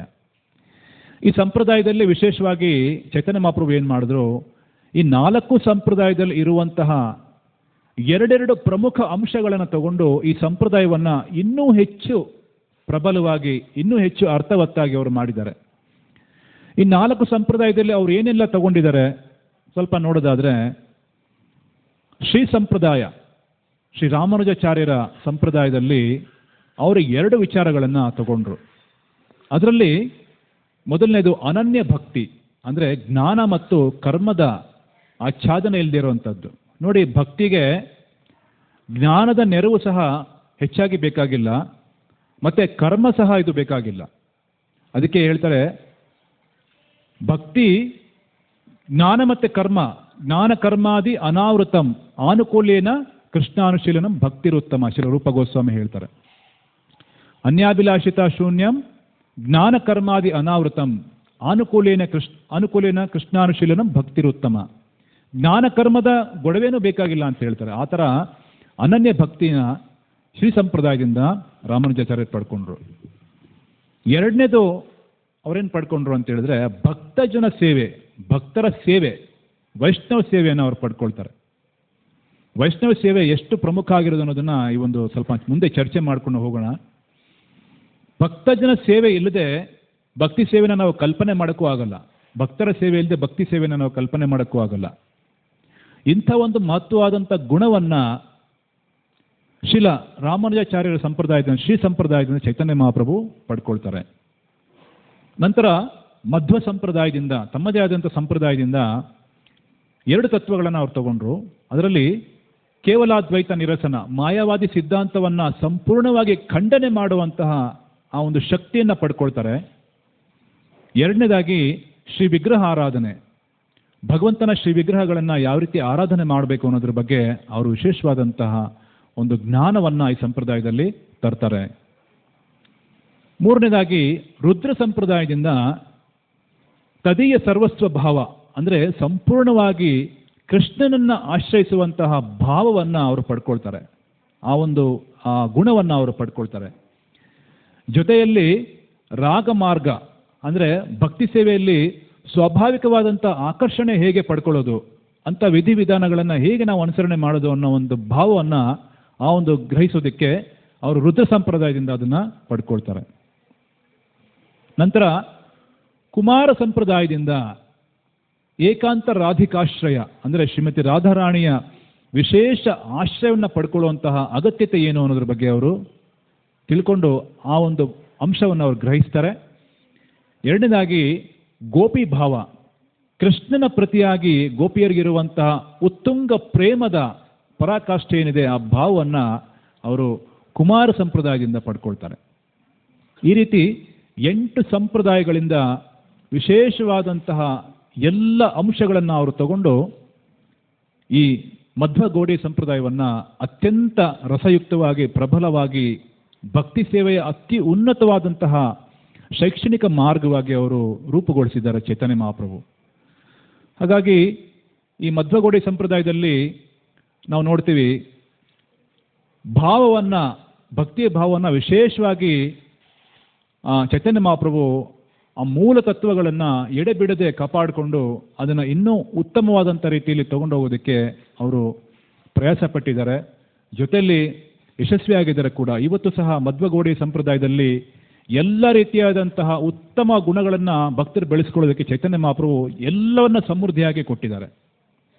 ಆದರೆ ಕಾಲಕ್ರಮದಲ್ಲಿ ನಾವು ಅದನ್ನು ಉಳಿಸ್ಕೋಬೇಕಂದ್ರೆ ಅದೇ ಭಾವನ ನಾವು ಗ್ರಹಿಸಬೇಕು. ಸಾಮಾನ್ಯವಾಗಿ ಮಕ್ಕಳು ಏನು ಮಾಡ್ತಾರೆ, ತಂದೆ ತಾಯಿ ಏನಾದರೂ ಒಂದು ಆಚರಣೆ ಮಾಡ್ತಾ ಇದ್ರೆ ಆ ಆಚರಣೆಯನ್ನು ತಾವು ಪಾಲನೆ ಮಾಡಲಿಕ್ಕೆ ಮುಂದಾಗ್ತಾರೆ.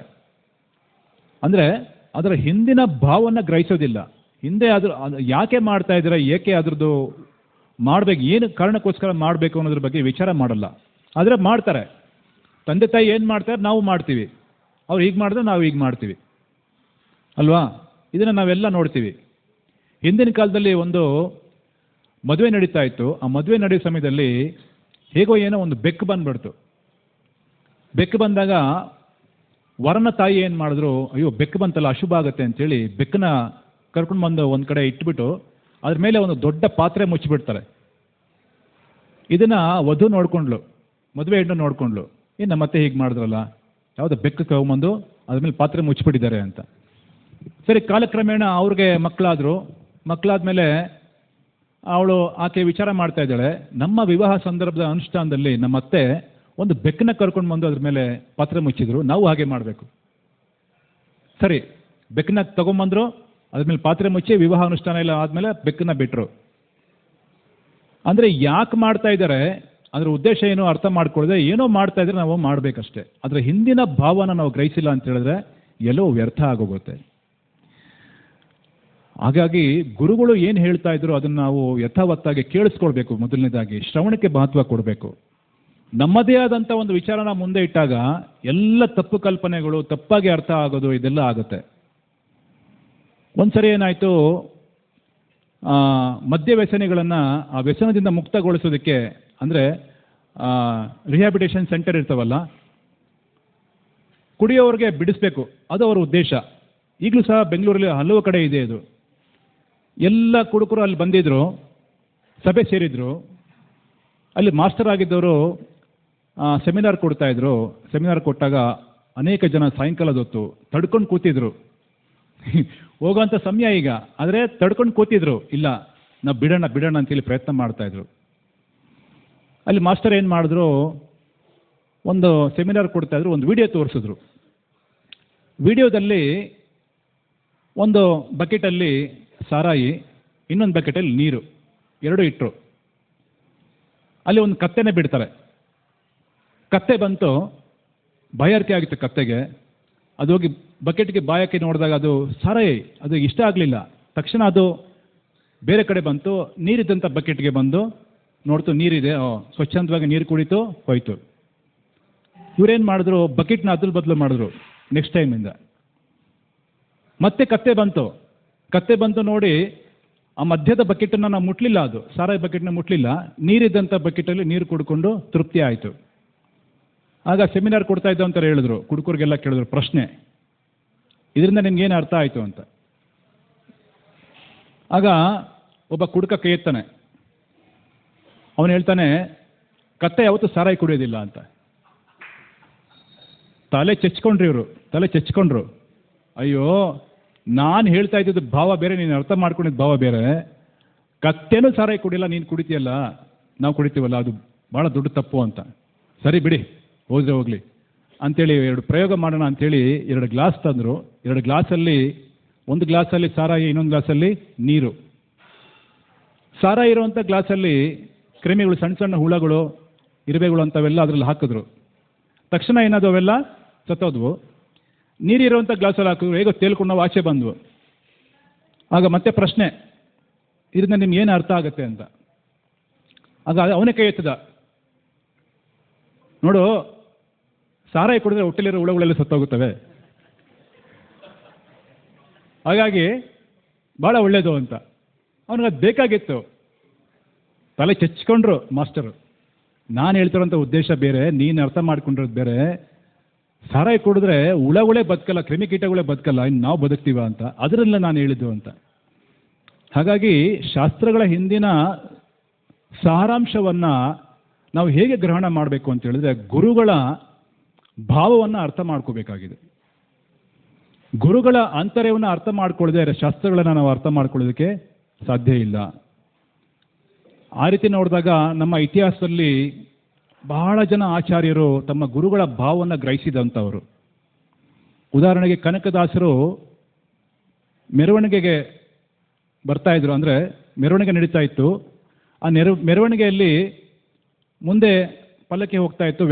ವ್ಯಾಸರಾಜರು ಪಲ್ಲಕ್ಕಿಲಿ ಕೂತ್ಕೊಂಡು ಬರ್ತಾ ಇದ್ರು. ವ್ಯಾಸತೀರ್ಥರು ಮಹಾಭಕ್ತರು ಮೆರವಣಿಗೆ ಮಾಡ್ತಾ ಮಾಡ್ತಾ ಪಲ್ಲಕ್ಕಿಯಲ್ಲಿ ಅವ್ರು ಹೋಗ್ತಾ ಇದ್ರೆ, ಭಕ್ತರು ಕರ್ಕೊಂಡು ಹೋಗ್ತಾ ಇದ್ದಾರೆ. ಆದರೆ ವ್ಯಾಸತೀರ್ಥರು ಯಾವಾಗಲೂ ಸಹ ಭಗವಂತನ ಭಕ್ತಿಯನ್ನು ಆಂತರ್ಯದಲ್ಲೇ ಮಾಡ್ತಾ ಇರೋವಂಥವ್ರು, ಅಂತರಂಗದಲ್ಲಿ ಭಗವಂತನ ಅರ್ಚನೆ ಮಾಡೋವಂಥವ್ರು ಮಹಾನ್ ಭಾವರು. ಅವರು ಅರ್ಚನೆ ಮಾಡ್ತಾ ನೋಡ್ತಾ ಇದ್ದಾರೆ. ಒಂದ್ಸರಿ ಭಗವಂತನಿಗೆ ಅವರು ಮಾನಸಿಕವಾಗಿ ಸೇವೆಯನ್ನು ಅರ್ಪಣೆ ಮಾಡಿದ್ರು, ಹೂವಿನ ಅಲಂಕಾರವನ್ನು ಮಾಡ್ತಾ ಇದ್ದಾರೆ. ಕುತ್ತಿಗೆಗೆ ಭಗವಂತನ ಕೊರಳಿಗೆ ಹಾರವನ್ನು ಹಾಕಿದ್ರು, ಬೇರೆ ಕಡೆ ವಜ್ರದ ಅಲಂಕಾರವೆಲ್ಲ ಮಾಡಿದ್ರು, ವಜ್ರ ವೈಡೂರ್ಯಗಳಿಂದ ಅಲಂಕಾರ ಮಾಡಿದ್ರು, ಗಂಧವನ್ನು ಲೇಪನ ಮಾಡಿದ್ರು, ಎಲ್ಲ ಆಯಿತು. ಕೊನೆಗೆ ನೋಡ್ತಾರೆ, ಒಂದು ಬುಟ್ಟಿಲಿ ಒಂದು ಸ್ವಲ್ಪ ಹೂವು ಉಳಿದೋಗಿತ್ತು. ಅವ್ರು ನೋಡ್ತಾ ಇದ್ದಾರೆ, ಎಲ್ಲಿಡ್ಲಿ ಹೂವನ್ನ, ಎಲ್ಲಿಡ್ಲಿ ಅಂತ. ಆಗ ಪಕ್ಕದಲ್ಲಿ ಕನಕದಾಸರು ನಡ್ಕೊಂಡು ಬರ್ತಾ ಇದ್ರು. ಇದೆಲ್ಲ ಎಲ್ಲಿ ನಡೀತಾ ಇದೆ? ಮನಸ್ಸಲ್ಲಿ ನಡೀತಾ ಇರೋದು. ಯಾರ ಮನಸ್ಸಲ್ಲಿ? ವ್ಯಾಸತೀರ್ಥರ ಮನಸ್ಸಲ್ಲಿ. ಆಗ ಕನಕದಾಸರು ಹೇಳ್ತಾರೆ, ಗುರುಗಳೇ, ಭಗವಂತನ ಪಾದದ ಹತ್ರ ಹೂವಿದಿಲ್ಲ, ಅಲ್ಲೇ ಇಡಿ ಅಂತ. ಆಗ ವ್ಯಾಸತೀರ್ಥರಿಗೆ ಆಶ್ಚರ್ಯ ಆಯಿತು. ಗುರುಗಳ ಆಂತರ್ಯವನ್ನು ಯಾರು ಅರ್ಥ ಮಾಡ್ಕೊಂಡಿರ್ತಾರೋ ಅವರೇ ನಿಜವಾದಂಥ ಶಿಷ್ಯರು. ಅಂತರಂಗವನ್ನು ಅರ್ಥ ಮಾಡ್ಕೋಬೇಕು. ಅದೇ ರೀತಿ ನಮ್ಮ ಪರಂಪರೆಯಲ್ಲಿ ನೋಡಿದಾಗ ಶ್ರೀಲ ರೂಪ ಗೋಸ್ವಾಮಿ ಚೈತನ್ಯ ಮಹಾಪ್ರಭುಗಳ ಅಂತರಂಗವನ್ನು ಭಾಳ ಚೆನ್ನಾಗಿ ಅರ್ಥ ಮಾಡ್ಕೊಂಡಿದ್ದಂಥವರು. ಚೈತನ್ಯ ಮಹಾಪ್ರಭುಗಳು ಯಾವಾಗಲೂ ಸಹ ಜಗನ್ನಾಥಪುರಿಗೆ ಹೋದಾಗ ಅವರೊಂದು ಭಗವಂತ ಜಗನ್ನಾಥನ ಮುಂದೆ ವಿಶೇಷವಾದಂತಹ ಗೀತೆಯನ್ನು ಅವರು ಹಾಡ್ತಾಯಿದ್ರು. ಆ ಸಂಕೀರ್ತನೆಯನ್ನು ಹಾಡ್ತಾಯಿದ್ರು. ಮಾನಸಿಕವಾಗಿ, ಹೊರಗಡೆ ಹಾಡ್ತಾ ಇರಲಿಲ್ಲ, ಮಾನಸಿಕವಾಗಿ ಪ್ರಾರ್ಥನೆ ಮಾಡ್ತಾಯಿದ್ರು. ಚೈತನ್ಯ ಮಹಾಪ್ರಭು ಹರಿದಾಸ್ ಠಾಕೂರ್ ಕುಟೀರಕ್ಕೆ ಬಂದಾಗ ಶ್ರೀಲ ರೂಪ ಗೋಸ್ವಾಮಿ ಅಲ್ಲಿ ಇದ್ರು. ಅವರೊಂದು ತಾಳೆಗರಿ ಮೇಲೆ ಅದನ್ನು ಬರೆದು ಅಲ್ಲಿ ಇಟ್ಟಿದ್ರು. ಚೈತನ್ಯ ಮಹಾಪ್ರಭು ನೋಡ್ತಾರೆ, ಇದನ್ನು ಯಾರು ಬರೆದಿದ್ದು ಅಂತ. ಹರಿದಾಸ್ ಠಾಕೂರ್ ಹೇಳಿದ್ರು, ಇದನ್ನು ಬರೆದಂಥವರು ರೂಪ ಗೋಸ್ವಾಮಿ ಅಂತ. ಅವ್ರಿಗೆ ಆಶ್ಚರ್ಯ ಆಯಿತು.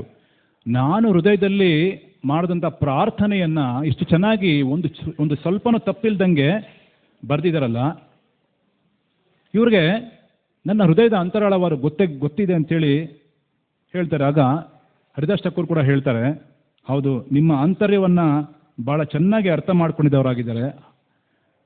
ಅದೇ ದೃಷ್ಟಿಯಿಂದ ಚೈತನ್ಯ ಮಹಾಪ್ರಭು ರೂಪ ಗೋಸ್ವಾಮಿ ಅವ್ರಿಗೆ ಹೇಳ್ತಾರೆ, ನೀವು ಗ್ರಂಥಗಳನ್ನು ರಚನೆ ಮಾಡಿ ನಮ್ಮ ಪರಂಪರೆಯಲ್ಲಿ ಮುಚ್ಚಿ ಹೋಗಿರುವಂಥ ದೇವಸ್ಥಾನಗಳನ್ನು ಜೀರ್ಣೋದ್ಧಾರ ಮಾಡಿ ಅಂತೇಳಿ ಅವ್ರಿಗೆ ಆದೇಶವನ್ನು ಕೊಡ್ತಾರೆ. ಆ ಒಂದು ನಿಟ್ಟಿನಲ್ಲಿ ಶ್ರೀಲ ರೂಪ ಗೋಸ್ವಾಮಿ ಭಕ್ತಿ ರಸಾಮೃತ ಸಿಂಧು ಅನ್ನೋ ಕೃತಿಯನ್ನು ಬರೆದಿದ್ದಾರೆ. ಹರಿಭಕ್ತಿ ವಿಲಾಸ ಅನ್ನೋ ಅನೇಕ ಪುಸ್ತಕಗಳ ಭಕ್ತಿದು ಮಾಧುರ್ಯವನ್ನು ಅದರಲ್ಲಿ ತುಂಬಿದ್ದಾರೆ. ಭಕ್ತಿ ಅಂದರೆ ಏನು ಅನ್ನೋದ್ರ ಬಗ್ಗೆ ಭಾಳ ವಿಸ್ತಾರವಾಗಿ ಹೇಳಿದ್ದಾರೆ. ಪ್ರತಿಯೊಬ್ಬರು ಭಕ್ತಿ ಸೇವೆ ಮಾಡೋರು ಓದಲೇಬೇಕಾದಂಥ ಒಂದು ಗ್ರಂಥ. ಆ ಗ್ರಂಥವನ್ನು ಬರೆಯೋಕ್ಕೆ ಕಾರಣ ಏನಂದರೆ, ಅವರು ಯಾಕೆ ಸಕ್ಷಮ ಆದರು ಅಂದರೆ ಭಗವಂತನ ಮತ್ತು ಗುರುಗಳ ಆಂತರ್ಯವನ್ನು ಅವರು ಬಲ್ಲವರಾಗಿದ್ದರು. ಹಾಗಾಗಿ ನಾವು ಸಹ ಪರಂಪರೆಯಲ್ಲಿ ಬರ್ತಾ ಇದ್ದೀವಿ ಅಂತ ಹೇಳಿದ್ರೆ ಪರಂಪರೆಯ ಭಾವವನ್ನು ಅದೇ ರೀತಿ ನಾವು ಗ್ರಹಿಸಬೇಕೇ ಹೊರತು ನಮ್ಮ ಒಂದು ಇಷ್ಟಕ್ಕೆ ಅನುಸಾರವಾಗಿ ನಾವು ಮಾಡಬಾರ್ದು.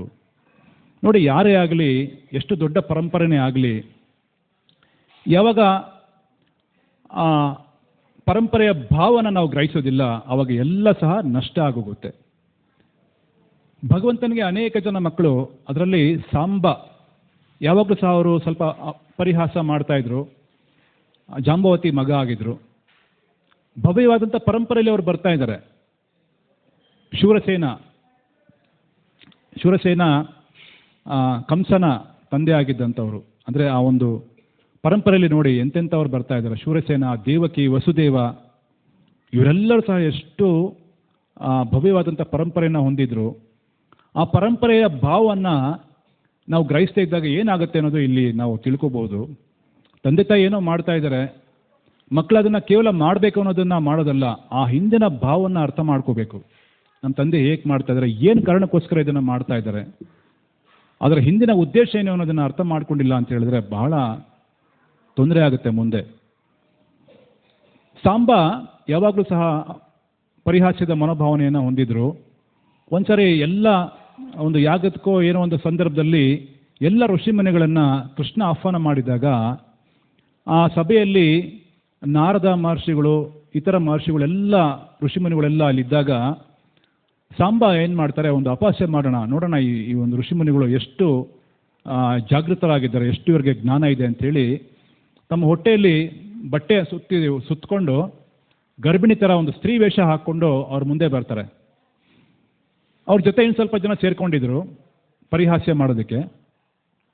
ಆಗ ಅವ್ರು ಹೇಳ್ತಾರೆ, ಋಷಿಮುನಿಗಳು ನೀವು ಭಾಳ ಸಿದ್ಧರು, ಯೋಗಿಗಳು, ನೀವು ಈ ಗರ್ಭಿಣಿ ಸ್ತ್ರೀ ಹೊಟ್ಟೆ ಒಳಗಡೆ ಯಾವ ಮಗು ಬೆಳೀತಾ ಇದೆ, ಗಂಡು ಅಥವಾ ಹೆಣ್ಣ ಅಂತ ಹೇಳಿ ಅಂತ ಅವ್ರಿಗೆ ಪರಿಹಾಸ್ಯ ಮಾಡ್ತಾರೆ. ನೋಡಿ, ಅತಿಥಿಗಳು ಮನೆಗೆ ಬಂದಾಗ ಯಾವ ರೀತಿ ನಾವು ವರ್ತನೆ ಮಾಡಬೇಕು ಅನ್ನೋದನ್ನು ನಾವು ಅರ್ಥ ಮಾಡ್ಕೊಂಡಿಲ್ಲ ಅಂತ ಹೇಳಿದ್ರೆ ಎಷ್ಟು ಅನಾಹುತ ಆಗುತ್ತೆ ನೋಡಿ. ಅಲ್ಲಿದ್ದಂಥ ಋಷಿಮುನಿಗಳು ಎಲ್ಲ ನೋಡಿದ್ರು, ಇವರು ಕೃಷ್ಣನ ವಂಶಜರಾಗಿದ್ರು ಸಹ ಯಾಕೆ ಈ ಥರ ವರ್ತನೆ ಮಾಡ್ತಾ ಇದ್ದಾರೆ. ಆಗ ಋಷಿಮುನಿಗಳು ಒಂದು ಶಾಪವನ್ನು ಕೊಡ್ತಾರೆ. ಈ ಹೊಟ್ಟೆಯಲ್ಲಿ, ನಿಮ್ಮ ಹೊಟ್ಟೆಯಲ್ಲಿ ಏನು ಇಟ್ಕೊಂಡಿದ್ದೀರೋ ಅದು ನಿಮ್ಮ ವಂಶದ ನಾಶಕ್ಕೆ ಕಾರಣ ಆಗಲಿ ಅಂತೇಳಿ ಅವರು ಶಾಪವನ್ನು ಕೊಟ್ಬಿಡ್ತಾರೆ. ಈ ರೀತಿ ಪರಂಪರೆಯನ್ನು ನಾವು ಪಾಲನೆ ಮಾಡಲಿಲ್ಲ, ಹಿಂದಿನ ಭಾವವನ್ನು ಗ್ರಹಿಸಲಿಲ್ಲ ಅಂತ ಹೇಳಿದ್ರೆ ಎಲ್ಲ ಸಹ ನಷ್ಟ ಆಗೋಗುತ್ತೆ. ಹಾಗಾಗಿ ಹಿಂದಿನ ಭಾವವನ್ನು, ಯಾವುದೇ ಒಂದು ವಿದ್ಯುಕ್ತ ಆಚರಣೆ ಮಾಡ್ತಾ ಇದ್ದೀವಿ ಅಂತ ಹೇಳಿದ್ರೆ ಅದರ ಭಾವವನ್ನು ನಾವು ಗ್ರಹಿಸೋದಕ್ಕೆ ಪ್ರಯತ್ನ ಪಡಬೇಕು. ಹಿರಿಯರು ಮಾಡುವಂಥ ಯಾಗ ಯಜ್ಞಗಳು, ಅದರ ಹಿಂದೆ ಇರುವಂಥ ಭಾವ ಏನು ಅನ್ನೋದನ್ನು ನಾವು ಗ್ರಹಿಸಬೇಕಾಗತ್ತೆ. ಧರ್ಮಿಷ್ಠರ ಕುಟುಂಬದಲ್ಲಿ ನಾವು ಜನಿಸಿದ್ರೂ ಕೂಡ, ಎಷ್ಟೇ ಧರ್ಮಿಷ್ಠರಾಗಿದ್ರೂ ಕೂಡ, ನಾವು ಆ ಹಿರಿಯರ ಒಂದು ಮಾರ್ಗದರ್ಶನದಲ್ಲಿ ನಾವು ಅರ್ಥ ಮಾಡ್ಕೊಂಡಿಲ್ಲ ಅಂತ ಹೇಳಿದ್ರೆ ಎಲ್ಲ ಸಹ ವ್ಯರ್ಥ ಆಗೋಗುತ್ತೆ. ಹಾಗಾಗಿ ಅತಿಥಿಗಳನ್ನು ಯಾವ ರೀತಿ ಗೌರವಿಸಬೇಕು, ವೈಷ್ಣವ ಧರ್ಮ ಏನು ಅನ್ನೋದನ್ನು ಸಹ ನಾವು ಅರ್ಥ ಮಾಡ್ಕೋಬೇಕು. ವೈಷ್ಣವ ಸಂಪ್ರದಾಯದಲ್ಲಿ ನಮ್ಮ ಭಕ್ತಿ ಫಲಪ್ರದ ಆಗಬೇಕು ಅಂತ ಹೇಳಿದ್ರೆ 3 ರೀತಿಯಾದಂತಹ ಹಂತವನ್ನು ನಾವು ದಾಟಬೇಕಾಗತ್ತೆ. ಮೊದಲನೇದಾಗಿ ವೈಷ್ಣವ ಸೇವಾ ಅಂತ ಹೇಳ್ತೀವಿ. ವೈಷ್ಣವರನ್ನು ನಾವು ಆರಾಧನೆ ಮಾಡುವಂಥದ್ದು, ವೈಷ್ಣವರನ್ನು ನಾವು ಪೂಜೆ ಮಾಡುವಂಥದ್ದು. ಭಗವಾನ್ ಶಿವ ಸಹ ಹೇಳ್ತಾರೆ, ಆರಾಧನಾನಾಂ ಸರ್ವೇಷಾಂ ವಿಷ್ಣುರಾರಾಧನಂ ಪರಂ ತಸ್ಮಾತ್ ಪರತರಂ ದೇವಿ ತದೀಯಾನಾಂ ಸಮರ್ಚಿತಂ. ಭಗವಂತನ ಭಕ್ತರ ಆರಾಧನೆ ಭಗವಂತನ ಆರಾಧನೆಗಿಂತ ಇನ್ನೂ ಮೇಲ್ಪಟ್ಟು ಅಂತ ಹೇಳ್ತಾರೆ. ಕಾರಣ ಏನು? ಭಗವಂತನ ಭಕ್ತರು ವೈಷ್ಣವರು ಅಪಾರವಾದಂಥ ಕೃಪೆಯನ್ನು ಪಡೆದಿರುವಂಥವ್ರು. ಅದಕ್ಕಾಗಿ ನಾವು ಪ್ರಾರ್ಥನೆ ಮಾಡ್ತೀವಿ, ವಾಂಛಾ ಕಲ್ಪತರುಭ್ಯಶ್ಚ ಕೃಪಾ ಸಿಂಧುಭ್ಯ ಏವಚ ಪತಿತಾನಾಂ ಪಾವನೇಭ್ಯೋ ವೈಷ್ಣವೇಭ್ಯೋ ನಮೋ ನಮಃ ಅಂತೇಳಿ. ಸೊ ಈ ವೈಷ್ಣವ ಸೇವೆಯನ್ನು ಚೈತನ್ಯ ಮಹಾಪ್ರಭುಗಳು ರಾಮಾನುಜಾಚಾರ್ಯರ ಸಂಪ್ರದಾಯದಿಂದ ಅವರು ಪಡ್ಕೊಂಡ್ರು. ರಾಮಾನುಜ ಸಂಪ್ರದಾಯದಲ್ಲಿ ವೈಷ್ಣವ ಸೇವೆಗೆ ಅತಿ ಹೆಚ್ಚಿನ ಒತ್ತನ್ನು ಕೊಟ್ಟಿದ್ದಾರೆ. ವೈಷ್ಣವರ ಸೇವೆಗಾಗಿ ಅವರ ಪ್ರಾಣವನ್ನು ಮಾನವನ್ನು ಸಹ ಅವರು ಲೆಕ್ಕಿಸೋದಿಲ್ಲ. ರಾಮಾನುಜಾಚಾರ್ಯರು ಇದ್ದಾಗ ಅವರು ಒಂದ್ಸರಿ ಶ್ರೀರಂಗಮಿಂದ ಶ್ರೀಶೈಲ ಅಂದರೆ ಇವತ್ತಿನ ತಿರುಪತಿಗೆ ಅವರು ಪ್ರಯಾಣ ಮಾಡ್ತಾ ಇದ್ರು. ಪ್ರಯಾಣ ಮಾಡಿದಾಗ ಮಾರ್ಗ ಮಧ್ಯದಲ್ಲಿ ಸಹಸ್ರಪುರಿ ಅನ್ನೋ ಒಂದು ಊರಲ್ಲಿ ಅವರು ಉಳ್ಕೊಂಡು ಒಂದು ಛತ್ರದಲ್ಲಿ ಉಳ್ಕೊಂಡಿರ್ತಾರೆ. ಅಲ್ಲಿ ಅವ್ರಿಗೆ ಬೇಕಾಗಿರುವಂಥ ಎಲ್ಲ ಊಟದ ವ್ಯವಸ್ಥೆ ಎಲ್ಲ ಬೇಕಾಗಿರುತ್ತೆ. ಆಗ 2 ಶಿಷ್ಯರನ್ನ ಕಳಿಸ್ತಾರೆ. ಅವರಲ್ಲಿ 2 ಶಿಷ್ಯರು ಇರ್ತಾರೆ ರಾಮಾನುಜಾಚಾರ್ಯರಿಗೆ. ಒಬ್ಬ ಶಿಷ್ಯನ ಹೆಸರು ಯಜ್ಞೇಶ್ ಅಂತ, ಇನ್ನೊಬ್ಬ ಶಿಷ್ಯನ ಹೆಸರು ವರದಾಚಾರ್ಯ ಅಂತ. ಯಜ್ಞೇಶ್ ಅವ್ರ ಮನೆಗೆ 2 ಶಿಷ್ಯರು ಬರ್ತಾರೆ, ರಾಮಾನುಜಾಚಾರ್ಯ ಶಿಷ್ಯರು ಬರ್ತಾರೆ. ಈ ಥರ ಗುರುಗಳು ಊರಿಗೆ ಬಂದಿದ್ದಾರೆ, ಅವರು ಪ್ರಯಾಣ ಹೊರಟಿದ್ದಾರೆ ಶ್ರೀಶೈಲದ ಕಡೆಗೆ. ಒಂದಿನ ಇಲ್ಲಿ ಉಳ್ಕೊಳ್ತಾರೆ. ಅವ್ರಿಗೆ ಎಲ್ಲ ಥರದ್ದು ಸೇವೆ ವ್ಯವಸ್ಥೆ ಬೇಕು, ಪ್ರಸಾದ ಎಲ್ಲ ಬೇಕಾಗತ್ತೆ ಅಂಥೇಳಿ. ಆಗ ಯಜ್ಞೇಶ್ ಅವ್ರ ಮನೆಯಲ್ಲಿ ಆ ಬಂದಂಥ 2 ಭಕ್ತರಿಗೆ ಏನೂ ಗೌರವ ಇಲ್ಲ. ಕುತ್ಕೊಳ್ಳಿ ಅಂತೇಳಿ ಒಂದು ಮಾತು ಹೇಳಲ್ಲ, ಚೆನ್ನಾಗಿದ್ದೀರಾ ಅಂತ ಕೇಳಲ್ಲ. ಈ ಥರ ನಡೆದೋಗುತ್ತೆ ನೋಡಿ. ಇವಾಗೆಲ್ಲ ಪರಿಸ್ಥಿತಿ ಆ ಥರ ಆಗ್ತಾ ಇದೆ. ಮನೆಗೆ ಯಾರಾದರೂ ಬಂದರೆ ನಾವು ಅವ್ರನ್ನ ಸರಿಯಾಗಿ ಗೌರವಿಸಲ್ಲ. ನಮ್ಮ ಮಕ್ಕಳು ಸೋಫಾ ಮೇಲೆ ಕೂತ್ಕೊಂಡು ಮೊಬೈಲ್ ನೋಡ್ತಾ ಇರ್ತಾರೆ. ಬಂದವ್ರಿಗೆ ಏನನ್ಸುತ್ತೆ? ಈ ಸಂಸ್ಕೃತಿ ಎಲ್ಲ ಬಿಟ್ಟೋಗ್ತಾ ಇದೆ ನಮಗೆ.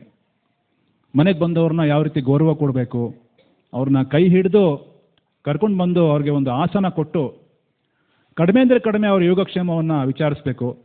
ಒಂದು ಸ್ವಲ್ಪ ನೀರನ್ನು ಅವ್ರಿಗೆ ಅರ್ಪಣೆ ಮಾಡಬೇಕು, ಅವ್ರ ಕಡೆ ಗಮನ ಕೊಡಬೇಕು. ಇದು ವೈಷ್ಣವ ಪರಂಪರೆಯಲ್ಲಿ ಬರ್ತಾ ಇರುವಂಥ ಒಂದು ಸದಾಚಾರ ಅಂತ ಹೇಳ್ತೀವಲ್ಲ, ಅದು ನಡೆದಿಲ್ಲ. ಆ 2 ಬಂದರು ರಾಮಾನುಜಾಚಾರ್ಯರ ಹತ್ರ. ಇಲ್ಲ, ನಮಗೆ ಸತ್ಕಾರ ಅಲ್ಲಿ ಸಿಗುತ್ತೆ ಅಂತ ಅನಿಸ್ಲಿಲ್ಲ, ಈ ಥರ ನಡೀತು ಅಂತ ಹೇಳ್ತಾರೆ. ಸರಿ, ಹಾಗಾದರೆ ನೀವು ವರದಾಚಾರ್ಯರ ಮನೆಗೆ ಹೋಗಿ ಅಂತ. ವರದಾಚಾರ್ಯರು ಆದರೂ ಬಹಳ ಕಡು ಬಡವರು. ಆವತ್ತು ಭಿಕ್ಷೆ ಬೇಡಿ ಏನೋ ತರಬೇಕು, ಆವತ್ತು ಒಂದು ಹೊತ್ತು ಊಟ ಮಾಡಬೇಕು, ಸಿಕ್ಕಿದ್ರೆ ಸಿಕ್ತು, ಇಲ್ಲಾಂದರೆ ಇಲ್ಲ. ಆ ಥರ ಪರಿಸ್ಥಿತಿಯಲ್ಲಿ ಅವ್ರು ಜೀವನ ಮಾಡ್ತಾಯಿದ್ರು. ವರದಾಚಾರ್ಯರ ಪತ್ನಿ ಲಕ್ಷ್ಮೀದೇವಿ ಅಂತ ಬಹಳ ಸಾತ್ವಿಕ ಮನೋಭಾವದ ಸ್ತ್ರೀ ಮತ್ತು ಭಗವಂತನ ಭಕ್ತರಾಗಿದ್ದರು. ಗುರುಗಳ ಮೇಲೆ ಬಹಳ ಅಪಾರವಾದಂಥ ಗೌರವವನ್ನು ಇಟ್ಕೊಂಡಿದ್ರು. ಪತಿ ಪತ್ನಿ ಇಬ್ಬರು ಸಹ ದೀಕ್ಷೆಯನ್ನು ಪಡ್ಕೊಂಡಿದ್ರು ರಾಮಾನುಜಾಚಾರ್ಯರ ಹತ್ರ. ಆ ದಿನ ಏನಾಯಿತು ಅಂತ ಹೇಳಿದ್ರೆ, ವರದಾಚಾರ್ಯರು ಬೆಳಿಗ್ಗೆನೇ ಅವರು ಭಿಕ್ಷಾಟನೆಗಾಗಿ ಆಚೆ ಹೋಗಿದ್ರು. ಆಕೆ ಒಬ್ಬರೇ ಇದ್ದಾರೆ, ಲಕ್ಷ್ಮೀದೇವಿ ಒಬ್ಬರೇ ಇದ್ದಾರೆ. ಆಗ 2 ಬಂದರು, ಈ ಥರ ನಿಮ್ಮ ಮನೆಯಲ್ಲಿ ಇವತ್ತು ಪ್ರಸಾದ ಆಗ್ಬೋದಾ, ರಾಮಾನುಜಾಚಾರ್ಯರು ಬಂದಿದ್ದಾರೆ, ನಿಮ್ಮ ಮನೇಲಿ ಇವತ್ತು ಆಗ್ಬೋದಾ ಪಾರಾಯಣ ಅಂತೇಳಿ. ಆಗ ಆಕೆ ಒಪ್ಕೋತಾರೆ. ಬಹಳ ಆನಂದ ಆಗುತ್ತೆ ಅವ್ರಿಗೆ. ಅಡುಗೆ ಮನೆಗೆ ಹೋಗಿ ನೋಡ್ತಾರೆ, ಪಾತ್ರೆಗಳಲ್ಲಿ ಒಂದೇ ಒಂದು ಧಾನ್ಯ ಇಲ್ಲ ಮನೆಯಲ್ಲಿ. ಹೇಗೆ ಅತಿಥಿ ಸೇವೆ ಮಾಡೋದು? 100 ಜನ ಭಕ್ತರು ಬಂದಿದ್ದಾರೆ, ಜೊತೆಯಲ್ಲಿ ಗುರುಗಳು ಬಂದಿದ್ದಾರೆ. ಏನು ಮಾಡೋದು ವಿಚಾರ ಮಾಡ್ತಾ ಇದ್ಲು ಆಕೆ. ಆಕೆಗೆ ಒಂದು ಉಪಾಯ ಬಂತು. ಆಕೆ ಬಹಳ ಸುಂದರವಾಗಿದ್ರು, ನೋಡಲಿಕ್ಕೆ ಬಹಳ ಅನುರೂಪವಂತೆ ಆಗಿದ್ರು. ಅವರಲ್ಲಿ ಒಬ್ಬ ಶ್ರೀಮಂತ ವ್ಯಾಪಾರಿ ಇದ್ದ. ಆ ವ್ಯಾಪಾರಿ ಯಾವಾಗಲೂ ಇವ್ರ ಮೇಲೆ ಕಣ್ಣು ಹಾಕಿರ್ತಾ ಇದ್ದ. ಬೇರೆ ಸ್ತ್ರೀಯರನ್ನು ಕಳಿಸಿ ಯಾವಾಗಲೂ ಹೇಳಿಸ್ತಾ ಇದ್ದ, ಹೇಗಾದರೂ ಮಾಡಿ ನೀನು ನನಗೆ ವಶ ಆಗು, ನನಗೆ ಬೇಕಾದಷ್ಟು ಐಶ್ವರ್ಯವನ್ನು ಕೊಡ್ತೀನಿ ಅಂತ. ಆದರೆ ಇವರು ಯಾವಾಗಲೂ ಸಹ ತಿರಸ್ಕಾರ ಮಾಡ್ತಾ ಇದ್ರು. ಯಾಕೆಂದರೆ ಪತಿವ್ರತ ಸ್ತ್ರೀ ಆಗಿದ್ರು. ಯಾವಾಗಲೂ ಸಹ ತಿರಸ್ಕಾರ ಮಾಡಿ ಅವ್ರನ್ನ ಕಳಿಸ್ತಾ ಇದ್ರು. ಒಳ್ಳೆ ಬುದ್ಧಿ ಕಲ್ತ್ಕೊಳ್ಳಿ, ಯಾಕೆ ಈ ಥರ ನಡವಳಿಕೆ ಮಾಡ್ತಾ ಇದ್ದೀರಾ ಅಂತೇಳಿ. ತಕ್ಷಣ ಅವ್ರಿಗೆ ನೆನಪಾಯಿತು. ಹೋಗಿ ಆ ವ್ಯಾಪಾರಿ ಹತ್ರ ಕೇಳ್ತಾ ಇದ್ದಾರೆ, ನೀವು ನನ್ನ ಮೇಲೆ ಆಸೆ ಪಟ್ಟಿದ್ದೀರಲ್ವಾ, ಅದು ನೆರವೇರಿಸ್ತೀನಿ. ಆದರೆ ಒಂದೇ ಒಂದು ನನಗೆ ದಯಮಾಡಿ, ಇವತ್ತು ಗುರುಗಳು ಬಂದಿದ್ದಾರೆ, ಅವ್ರಿಗೆ ಸತ್ಕಾರ ಆಗಬೇಕಾಗಿದೆ. ದಯಮಾಡಿ ನನಗೆ ಎಲ್ಲ ರೀತಿಯಾದಂಥ ಆಹಾರ ಪದಾರ್ಥಗಳನ್ನ ಉತ್ಪತ್ತಿ ಮಾಡೋಕ್ಕೆ ಪ್ರಿಪೇರ್ ಮಾಡೋದಕ್ಕೆ ನಿಮಗೆ ಎಲ್ಲ ದವಸ ಧಾನ್ಯಗಳನ್ನ ಕೊಡಿ ಅಂತ ಕೇಳ್ಕೊಳ್ತಾರೆ. ಆಗ ಅವರು ಯಥೇಚ್ಛವಾಗಿ ದವಸ ಧಾನ್ಯಗಳನ್ನೆಲ್ಲ ಕೊಡ್ತಾರೆ. ಲಕ್ಷ್ಮೀದೇವಿ ಅದನ್ನು ತೊಗೊಂಡು ಬಂದು ಚೆನ್ನಾಗಿ ಅಡುಗೆ ಮಾಡಿ ಬಂದಂಥ ಗುರುಗಳು ಭಕ್ತರಿಗೆಲ್ಲ ಆತಿಥ್ಯವನ್ನು ಕೊಟ್ಟು ಬಹಳ ಸಂತೃಪ್ತಿ ಪಡಿಸ್ತಾರೆ. ಎಲ್ಲರಿಗೂ ಸಂತೃಪ್ತಿ ಆಯಿತು. ಅದಾದಮೇಲೆ ಅವ್ರಿಗೂ ಸಹ ಸಮಾಧಾನ ಆಯಿತು. ಆಗ ವರದಾಚಾರ್ಯ ವಾಪಸ್ ಬರ್ತಾರೆ. ಗಂಡ ನೋಡ್ತಾರೆ ರಾಮಾನುಜಾಚಾರ್ಯರಿಗೆ ಎಲ್ಲ ಬಂದು ಪ್ರಸಾದ ತೊಗೊಂಡು ಹೋಗಿದ್ದಾರೆ. ಲಕ್ಷ್ಮೀದೇವಿನ ಕೇಳಿದ್ರು, ಯಾರು ಬಂದಿದ್ರು, ಇಷ್ಟು ಚೆನ್ನಾಗಿ ಇವತ್ತು ಎಲ್ಲ ಪ್ರಸಾದ ಮಾಡಿದೆಯಲ್ಲ ಅಂತ. ಆಗ ಲಕ್ಷ್ಮೀದೇವಿ ಹೇಳ್ತಾರೆ, ಈ ರೀತಿ ಆಯಿತು, ಗುರುಗಳು ಬಂದಿದ್ರು ನಮ್ಮ ಮನೆಗೆ, ರಾಮಾನುಜಾಚಾರ್ಯರು, ನಾನು ಅವ್ರಿಗೆ ಚೆನ್ನಾಗೆಲ್ಲ ಅಡುಗೆ ಮಾಡಿ ಎಲ್ಲ ಬಡಿಸ್ದೆ, ಸಂತೃಪ್ತಿ ಆದರು ಅಂತ. ವರದಾಚಾರ್ಯರಿಗೆ ಬಹಳ ಆನಂದ ಆಗಿಬಿಡುತ್ತೆ. ಲಕ್ಷ್ಮೀದೇವಿಗೆ ಕೇಳ್ತಾರೆ, ಈ ಹಣ ನಿಮಗೆ ಹೇಗೆ ಬಂತು ಅಂತ. ಆಗ ಸಾಮಾನ್ಯವಾಗಿ ಹೆಂಡತಿಯರು ಅದನ್ನು ಹೇಳೋದಿಲ್ಲ, ಅದು ಲಕ್ಷ್ಮೀದೇವಿ ಪ್ರಾಮಾಣಿಕವಾಗಿದೆ ಅಂತ ಅವ್ರು ಹೇಳ್ತಾರೆ. ಹೇಳಿದಾಗ ಅವ್ರಿಗೆ ಅನಿಸುತ್ತೆ, ನೀನು ಬಹಳ ಒಳ್ಳೆ ಕೆಲಸ ಮಾಡಿದ್ಯಾ, ನಡಿ ಈಗ ಆ ವ್ಯಾಪಾರಿ ಹತ್ರ ಹೋಗೋಣ ಅಂತ ಅವರೇ ಕರ್ಕೊಂಡು ಹೋಗ್ತಾರೆ. ಕರ್ಕೊಂಡು ಹೋಗಿ ಜೊತೆಯಲ್ಲಿ ಸ್ವಲ್ಪ ಪ್ರಸಾದವನ್ನು ತೊಗೊಂಡು ಹೋಗ್ತಾರೆ. ರಾಮಾನುಜಾಚಾರ್ಯರು ಬಿಟ್ಟಂಥ ಪ್ರಸಾದ ಇತ್ತಲ್ಲ, ಮಹಾಪ್ರಸಾದ, ಆ ಪ್ರಸಾದವನ್ನು ತೊಗೊಂಡೋಗಿ ಆ ವ್ಯಾಪಾರಿಗೆ ಕೊಡ್ತಾರೆ. ಆ ವ್ಯಾಪಾರಿ ಮಹಾಪ್ರಸಾದವನ್ನು ತಿಂದಿದ ತಕ್ಷಣ ಅವ್ರ ಹೃದಯ ಪರಿವರ್ತನೆ ಆಗೋಯ್ತು. ಕಲ್ಲಾಗಿದ್ದಂಥ ಅವ್ರ ಹೃದಯ, ಕಾಮ ವಾಸನೆ ಇದೆ ಅಂತ ಅವ್ರ ಹೃದಯ ಏನಾಯಿತು, ಪರಿವರ್ತನೆ ಆಗೋಗಿ ಅವರು ಸಹ ಶುದ್ಧ ಭಕ್ತರಾಗೋದ್ರು. ಅಯ್ಯೋ, ಎಂಥ ಒಂದು ಅನಾಹುತವನ್ನು ನಾನು ಮಾಡಿದೆ, ಎಂಥ ಒಂದು ನೀಚ ಕೆಲಸವನ್ನು ನಾನು ಮಾಡಿದೆ, ನನ್ನ ಬುದ್ಧಿಗೆ ಕ್ಷಮೆ ಇರಲಿ ಅಂತೇಳಿ ವರದಾಚಾರ್ಯರ ಲಕ್ಷ್ಮೀದೇವಿಯ ಪಾದಕ್ಕೆ ಅವರು ಸಾಷ್ಟಾಂಗ ಪ್ರಣಾಮ ಮಾಡಿಬಿಡ್ತಾರೆ. ಆ ಸಂದರ್ಭದಲ್ಲಿ ರಾಮಾನುಜಾಚಾರ್ಯರು ಸಹ ಅಲ್ಲಿ ಬರ್ತಾರೆ. ಇವರ ಒಂದು ಅತಿಥಿ ಸೇವೆಯನ್ನು ಅವರು ಕೊಂಡಾಡ್ತಾರೆ. ಕೊಂಡಾಡಿ ಅವರಿಗೆ ಅಪಾರವಾದಂತಹ ಅನುಗ್ರಹವನ್ನು ಕೊಟ್ಟು ಅವರು ಶ್ರೀಶೈಲಕ್ಕೆ ಹೋಗ್ತಾರೆ. ಹೇಗೋ ಏನೋ ಯಜ್ಞೇಶ್ಗೆ ಸಹ ಇದು ಗೊತ್ತಾಗುತ್ತೆ, ಈ ಥರ ನಾನು ಗುರುಗಳ ಸೇವೆ ಮಾಡೋಕ್ಕಾಗಲಿಲ್ವಲ್ಲ ಅಂತೇಳಿ ಅವರು ಬಹಳ ಬೇಜಾರು ಮಾಡ್ಕೊಳ್ತಾರೆ. ಬೇಜಾರು ಮಾಡಿಕೊಂಡು ಅವರು ಸಹ ಮತ್ತೆ ಪ್ರಾರ್ಥನೆ ಮಾಡ್ತಾರೆ. ರಾಮಾನುಜಾಚಾರ್ಯರು ತಿರುಪತಿಗೆ ಹೋಗಿ ವಾಪಸ್ ಬರ್ತಾ ಯಜ್ಞೇಶ್ವರ ಮನೆಯಲ್ಲಿ ಉಳ್ಕೊಂಡು ಅಲ್ಲಿ ಸಹ ಅತಿಥಿ ಸತ್ಕಾರವನ್ನು ಚೆನ್ನಾಗಿ ಮಾಡ್ತಾರೆ. ಆಗ ಅವರು ಸಂತೃಪ್ತಿ ಆಗ್ತಾರೆ. ಈ ರೀತಿ ವೈಷ್ಣವ ಸೇವೆ ಇದೆಲ್ಲ ಬಹಳ ಪ್ರಧಾನವಾದಂತಹ ಒಂದು ಅಂಗ. ನಾವು ಭಗವಂತನ ನಾಮವನ್ನು ಜಪ ಮಾಡ್ತಾ ಇದ್ದೀವಿ. ಭಗವಂತನ ನಾಮ ಜಪ ನಾವು ಮಾಡ್ತಾ ಇದ್ದೀವಿ ಅಂತ ಹೇಳಿದ್ರೆ ಆ ನಾಮದಲ್ಲಿ ನಮಗೆ ರುಚಿ ಬೇಕಲ್ಲ, ಆದರೆ ರುಚಿ ಇಲ್ಲ ನಮಗೆ ಪ್ರಾರಂಭದಲ್ಲಿ. ಅದು ಹೇಗೆ ಹಂತ ಹಂತವಾಗಿ ಬೆಳೆಯುತ್ತೆ ಆ ರುಚಿ ಅಂತ ಹೇಳಿದ್ರೆ ವೈಷ್ಣವ ಸೇವೆಯಿಂದ ಮಾತ್ರ ಬೆಳೆಯುತ್ತೆ, ಬೇರೆ ದಾರಿ ಇಲ್ಲ. ಮೊದಲನೇದಾಗಿ ನಾಮಾಪರಾಧ ಅಂತ ಹೇಳ್ತೀವಿ. ಎಲ್ಲ ರೀತಿಯಾದಂಥ ಅಪರಾಧಗಳನ್ನು ನಾವು ಮಾಡ್ತಾ ಇರ್ತೀವಿ. ಅದರಲ್ಲಿ ಮೊದಲನೇ ಅಪರಾಧ ಏನು? ನಾಮಾಪರಾಧ. ಭಗವಂತನ ಭಕ್ತರ ಸೇವೆಯನ್ನು ಮಾಡ್ತಾ ಇರುವಂಥ, ತಮ್ಮ ಜೀವನವನ್ನು ಮುಡಿಪಾಗಿಟ್ಟಂಥ ಭಕ್ತರನ್ನು ನಿಂದನೆ ಮಾಡೋದು ಅಲ್ವಾ? ಆ ರೀತಿ ವೈಷ್ಣವರನ್ನು ನಿಂದನೆ ಮಾಡೋದು ಅಪರಾಧನೇ, ನಾಮಾಪರಾಧನೇ. ಈ ರೀತಿ ನಾಮಾಪರಾಧದಲ್ಲೇ ನಾವು ಮುಳುಗಿದ್ದೀವಿ. ಆದರೆ ಭಗವಂತನ ಭಕ್ತರು ಈ ಒಂದು ಗುಣಗಳನ್ನು ಪಡ್ಕೊಳ್ತಾರೆ.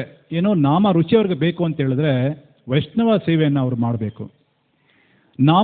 ನಾಮಾಭಾಸ ಮೊದಲನೇದಾಗಿ ನಾಮಾಪರಾಧ, ಎರಡನೇದಾಗಿ ನಾಮಾಭಾಸ. ಅಂದರೆ ಸ್ವಲ್ಪ ನಮಗೆ ರುಚಿ ಸಿಗುತ್ತೆ, ಸ್ವಲ್ಪ ನಮಗೆ ಏನೋ ಒಂದು ಬೆಳಕು ಸಿಗುತ್ತಲ್ಲ, ಅದು ಕಾರಣ ಏನಂತ ಹೇಳಿದ್ರೆ ಭಗವಂತನ ಭಕ್ತರ ಕೃಪೆಯಿಂದ ಮಾತ್ರ ನಮಗೆ ಸಿಗುತ್ತೆ.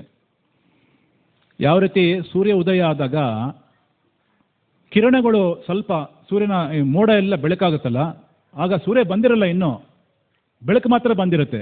ಆ ಥರ ನಾಮಾಭಾಸ ಅಂತ ಹೇಳಿದ್ರೆ ಭಗವಂತನ ನಾಮದಲ್ಲಿ ಸ್ವಲ್ಪ ರುಚಿಯನ್ನು ನಾವು ಪಡ್ಕೊಳ್ತೀವಿ, ಅದರ ನಾಮಾಭಾಸ ಅಂತ ಹೇಳ್ತೀವಿ. ಆದರೆ ಇನ್ನೂ ಪೂರ್ತಿ ರುಚಿ ಬಂದಿಲ್ಲ. ಸಂಪೂರ್ಣವಾದಂಥ ಭಗವಂತನ ನಾಮದಲ್ಲಿ ಶುದ್ಧ ನಾಮ ನಾವು ಹೇಳಬೇಕು ಅಂತ ಹೇಳಿದ್ರೆ ಭಗವಂತನ ಭಕ್ತರ ನಮಗೆ ಅನುಗ್ರಹ ಬೇಕಾಗುತ್ತೆ. ಚೈತನ್ಯ ಚರಿತಾಮೃತದಲ್ಲಿ ಹೇಳ್ತಾರೆ, ನಾವು ವಿಗ್ರಹಾರಾಧನೆ ಮಾಡ್ಬೋದು ನೋಡಿ, ನಾಮ ವಿಗ್ರಹ ಸ್ವರೂಪ ತೀನೋ ಏಕರೂಪ, ತೀನೋ ಭೇದ ನಾಹಿ, ತೀನೋ ಏಕರೂಪ. ಭಗವಂತನ ನಾಮ, ಭಗವಂತನ ಶ್ರೀ ವಿಗ್ರಹ, ಭಗವಂತನ ಸ್ವರೂಪ, ಸ್ವಯಂ ಸ್ವರೂಪದಲ್ಲಿ ಯಾವುದೇ ರೀತಿಯಾದಂಥ ಅಂತರ ಇಲ್ಲ, ಮೂರು ಒಂದೇ.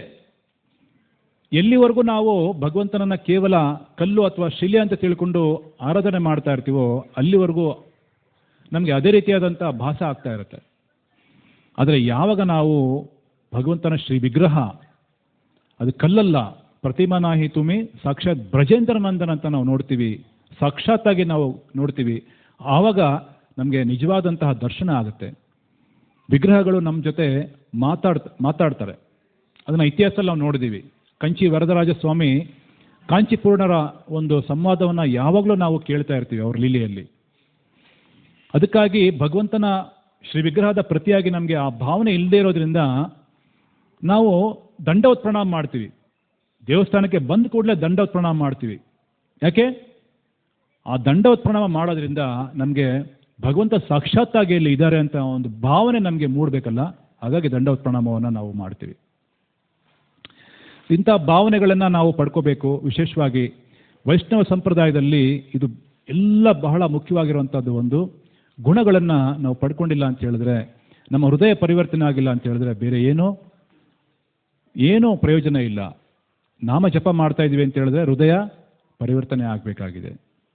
ಸೊ ಇಂಥ ಹೃದಯ ಪರಿವರ್ತನೆ ಆಗಬೇಕು ಅಂತ ಹೇಳಿದ್ರೆ ಬಹಳ ಮುಖ್ಯವಾಗಿ ಎಲ್ಲ ಜೀವಿಗಳನ್ನು ನಾವು ಆರಾಧನೆ ಮಾಡಬೇಕು. ಎಲ್ಲ ಜೀವಿಗಳನ್ನು ಭಗವಂತನ ವಿಭಿನ್ನಾಂಶ ಅಂತ ನಾವು ನೋಡಬೇಕು. ಬಹಳ ರಹಸ್ಯಮಯವಾದಂತಹ ಜ್ಞಾನ ಕೃಷ್ಣ ಭಗವದ್ಗೀತೆಯಲ್ಲಿ ನಮಗೆ ಕೊಡ್ತಾರೆ. ಹೇಗೆ ನಾವು ಎಲ್ಲರನ್ನ ನೋಡಬೇಕು ಅಂತೇಳಿ. ಯೋಮಾಂ ಪಶ್ಯತಿ ಸರ್ವತ್ರ ಸರ್ವಂಚ ಮೈ ಪಶ್ಯತಿ ತಸ್ಯಾಹಂನ ಪ್ರಣಶ್ಯಾಮಿ ಸಚಮೇನ ಪ್ರಣಶ್ಯತಿ. ಯಾರು ನನ್ನನ್ನು ಎಲ್ಲೆಲ್ಲಿಯೂ ಕಾಣುವನೋ ಮತ್ತು ನನ್ನಲ್ಲಿ ಎಲ್ಲವನ್ನು ಕಾಣುತ್ತಾನೋ ಅವನು ನನ್ನನ್ನು ಯಾವಾಗಲೂ ಕಳೆದುಕೊಳ್ಳುವುದಿಲ್ಲ, ನಾನು ಸಹ ಅವನನ್ನು ಯಾವಾಗಲೂ ಕಳೆದುಕೊಳ್ಳುವುದಿಲ್ಲ. ಕೃಷ್ಣ ಹೇಳುವಂಥ ಮಾತಿದು. ನಾವು ಕೇವಲ ಅರ್ಚ ವಿಗ್ರಹವನ್ನು ಮಾತ್ರ ಆರಾಧನೆ ಮಾಡಿ ಭಕ್ತರನ್ನು ತಿರಸ್ಕಾರ ಮಾಡಿ ಅಥವಾ ಬೇರೆ ಜೀವಿಗಳನ್ನು ತಿರಸ್ಕಾರ ಮಾಡಿದ್ರೆ ನಮ್ಮ ಹೃದಯ ಯಾವತ್ತೂ ಪರಿವರ್ತನೆ ಆಗೋದಿಲ್ಲ.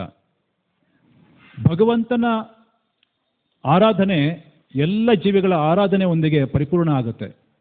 ಅದಕ್ಕಾಗಿ ನಾವು ಆರತಿ ಮಾಡ್ತೀವಲ್ಲ, ಪೂಜಾರಿ ಆರತಿ ಮಾಡ್ತಾರೆ. ಭಗವಂತನಿಗೆ ಆರತಿ ಆದಮೇಲೆ ಆರತಿಯನ್ನು ಎಲ್ಲ ಜೀವಿಗಳಿಗೂ ಮಾಡ್ತಾರೆ. ಒಂದು ಸುತ್ತೀವಲ್ಲ ನಾವು ಆರತಿ ಇಟ್ಕೊಂಡು. ಯಾಕೆ? ಎಲ್ಲ ಜೀವಿಗಳಿಗೂ ಸಹ ನಾವು ಮತ್ತೆ ಆರತಿಯನ್ನು ಮಾಡ್ತಾ ಇದ್ದೀವಿ. ಸೊ ಇದು ಬಹಳ ಮುಖ್ಯವಾಗಿ ಇರಬೇಕಾದಂಥ, ನಾವು ಕಲಿಬೇಕಾದಂಥ ಅಂಶ ವೈಷ್ಣವ ಸೇವೆಯಲ್ಲಿ. ಎಲ್ಲ ಜೀವಿಗಳು ಸಹ ಮೂಲತಃ ವೈಷ್ಣವರೇ ಆಗಿದ್ದಾರೆ, ಮೂಲತಃ ಭಗವಂತನ ಭಕ್ತರೇ ಆಗಿದ್ದಾರೆ. ಆದರೆ ಕಾರಣಾಂತರಗಳಿಂದ ನಾವಿಲ್ಲಿ ಭೌತಿಕ ಜಗತ್ತಲ್ಲಿ ವಾಸ ಮಾಡ್ತಾ ಇದ್ದೀವಿ. ಬೇರೆ ಬೇರೆ ದುರ್ಗುಣಗಳಿಗೆ ನಾವು ವಶ ಆಗಿದ್ದೀವಿ. ಇನ್ನೊಂದು ಮಾತಲ್ಲಿ ಕೃಷ್ಣ ಹೇಳ್ತಾರೆ, ಬ್ರಹ್ಮಭೂತ ಪ್ರಸನ್ನಾತ್ಮ ನ ಶೋಚತಿ ನ ಕಾಂಕ್ಷತಿ ಸಮ ಸರ್ವೇಷು ಭೂತೇಶು ಮದ್ಭಕ್ತಿಂ ಲಭತೆ ಪರಾಂ. ಪರಿಶುದ್ಧವಾದಂಥ ಭಕ್ತಿ ಯಾಕೆ ಬರುತ್ತೆ, ಹೇಗೆ ಬರುತ್ತೆ ಅಂತ ಹೇಳಿದ್ರೆ, ಬ್ರಹ್ಮಭೂತ ಪ್ರಸನ್ನಾತ್ಮ ನ ಶೋಚತಿ ನ ಕಾಂಕ್ಷತಿ ಸಮ ಸರ್ವೇಷು ಭೂತೇಶು, ಎಲ್ಲ ಜೀವಿಗಳನ್ನು ಅವರು ತನ್ನಂತೆಯೇ ನೋಡ್ತಾರೆ. ಹಾಗಾಗಿ ಭಗವಂತನ ಪರಿಶುದ್ಧವಾದಂಥ ಭಕ್ತಿಯನ್ನು ಅವರು ಪಡ್ಕೊಳ್ತಾರೆ ಅನ್ನೋದು ಇಲ್ಲಿ ಬಹಳ ರಹಸ್ಯಮಯವಾದಂತಹ ಜ್ಞಾನ. ಎಲ್ಲ ಜೀವಿಗಳನ್ನು ಭಗವಂತನ ಭಕ್ತರಾಗಿ ನಾವು ಕಾಣಬೇಕು. ಭಗವಂತನ ವಿಭಿನ್ನಾಂಶಗಳಾಗಿ ಎಲ್ಲಿವರೆಗೂ ನಾವು ಕಾಣೋದಿಲ್ಲ ಅಲ್ಲಿವರೆಗೂ ಭಕ್ತಿಯಲ್ಲಿ ನಾವು ಮುಂದುವರೆದಿಲ್ಲ ಅಂತಲೇ ತಿಳ್ಕೋಬೇಕಾಗತ್ತೆ. ಭಗವಂತನ ಭಕ್ತಿ ಸೇವೆ ಎಷ್ಟು ಭವ್ಯವಾಗಿದೆ ಅಂತ ಹೇಳಿದ್ರೆ, ಯಾರೇ ಆಗಲಿ ಭೌತಿಕ ಜಗತ್ತಲ್ಲಿ ಅನೇಕ ಶಕ್ತಿಗಳ ಪ್ರೇರಣೆಯಿಂದ ಕೆಲಸ ಮಾಡ್ತೀವಿ. ಅದರಲ್ಲಿ ಕೆಲವೊಂದು ಶಕ್ತಿಗಳು ಒಳ್ಳೆ ಶಕ್ತಿಗಳಿದ್ದಾವೆ, ಕೆಲವು ಶಕ್ತಿಗಳು ಕೆಟ್ಟ ಶಕ್ತಿಗಳಿದ್ದಾವೆ.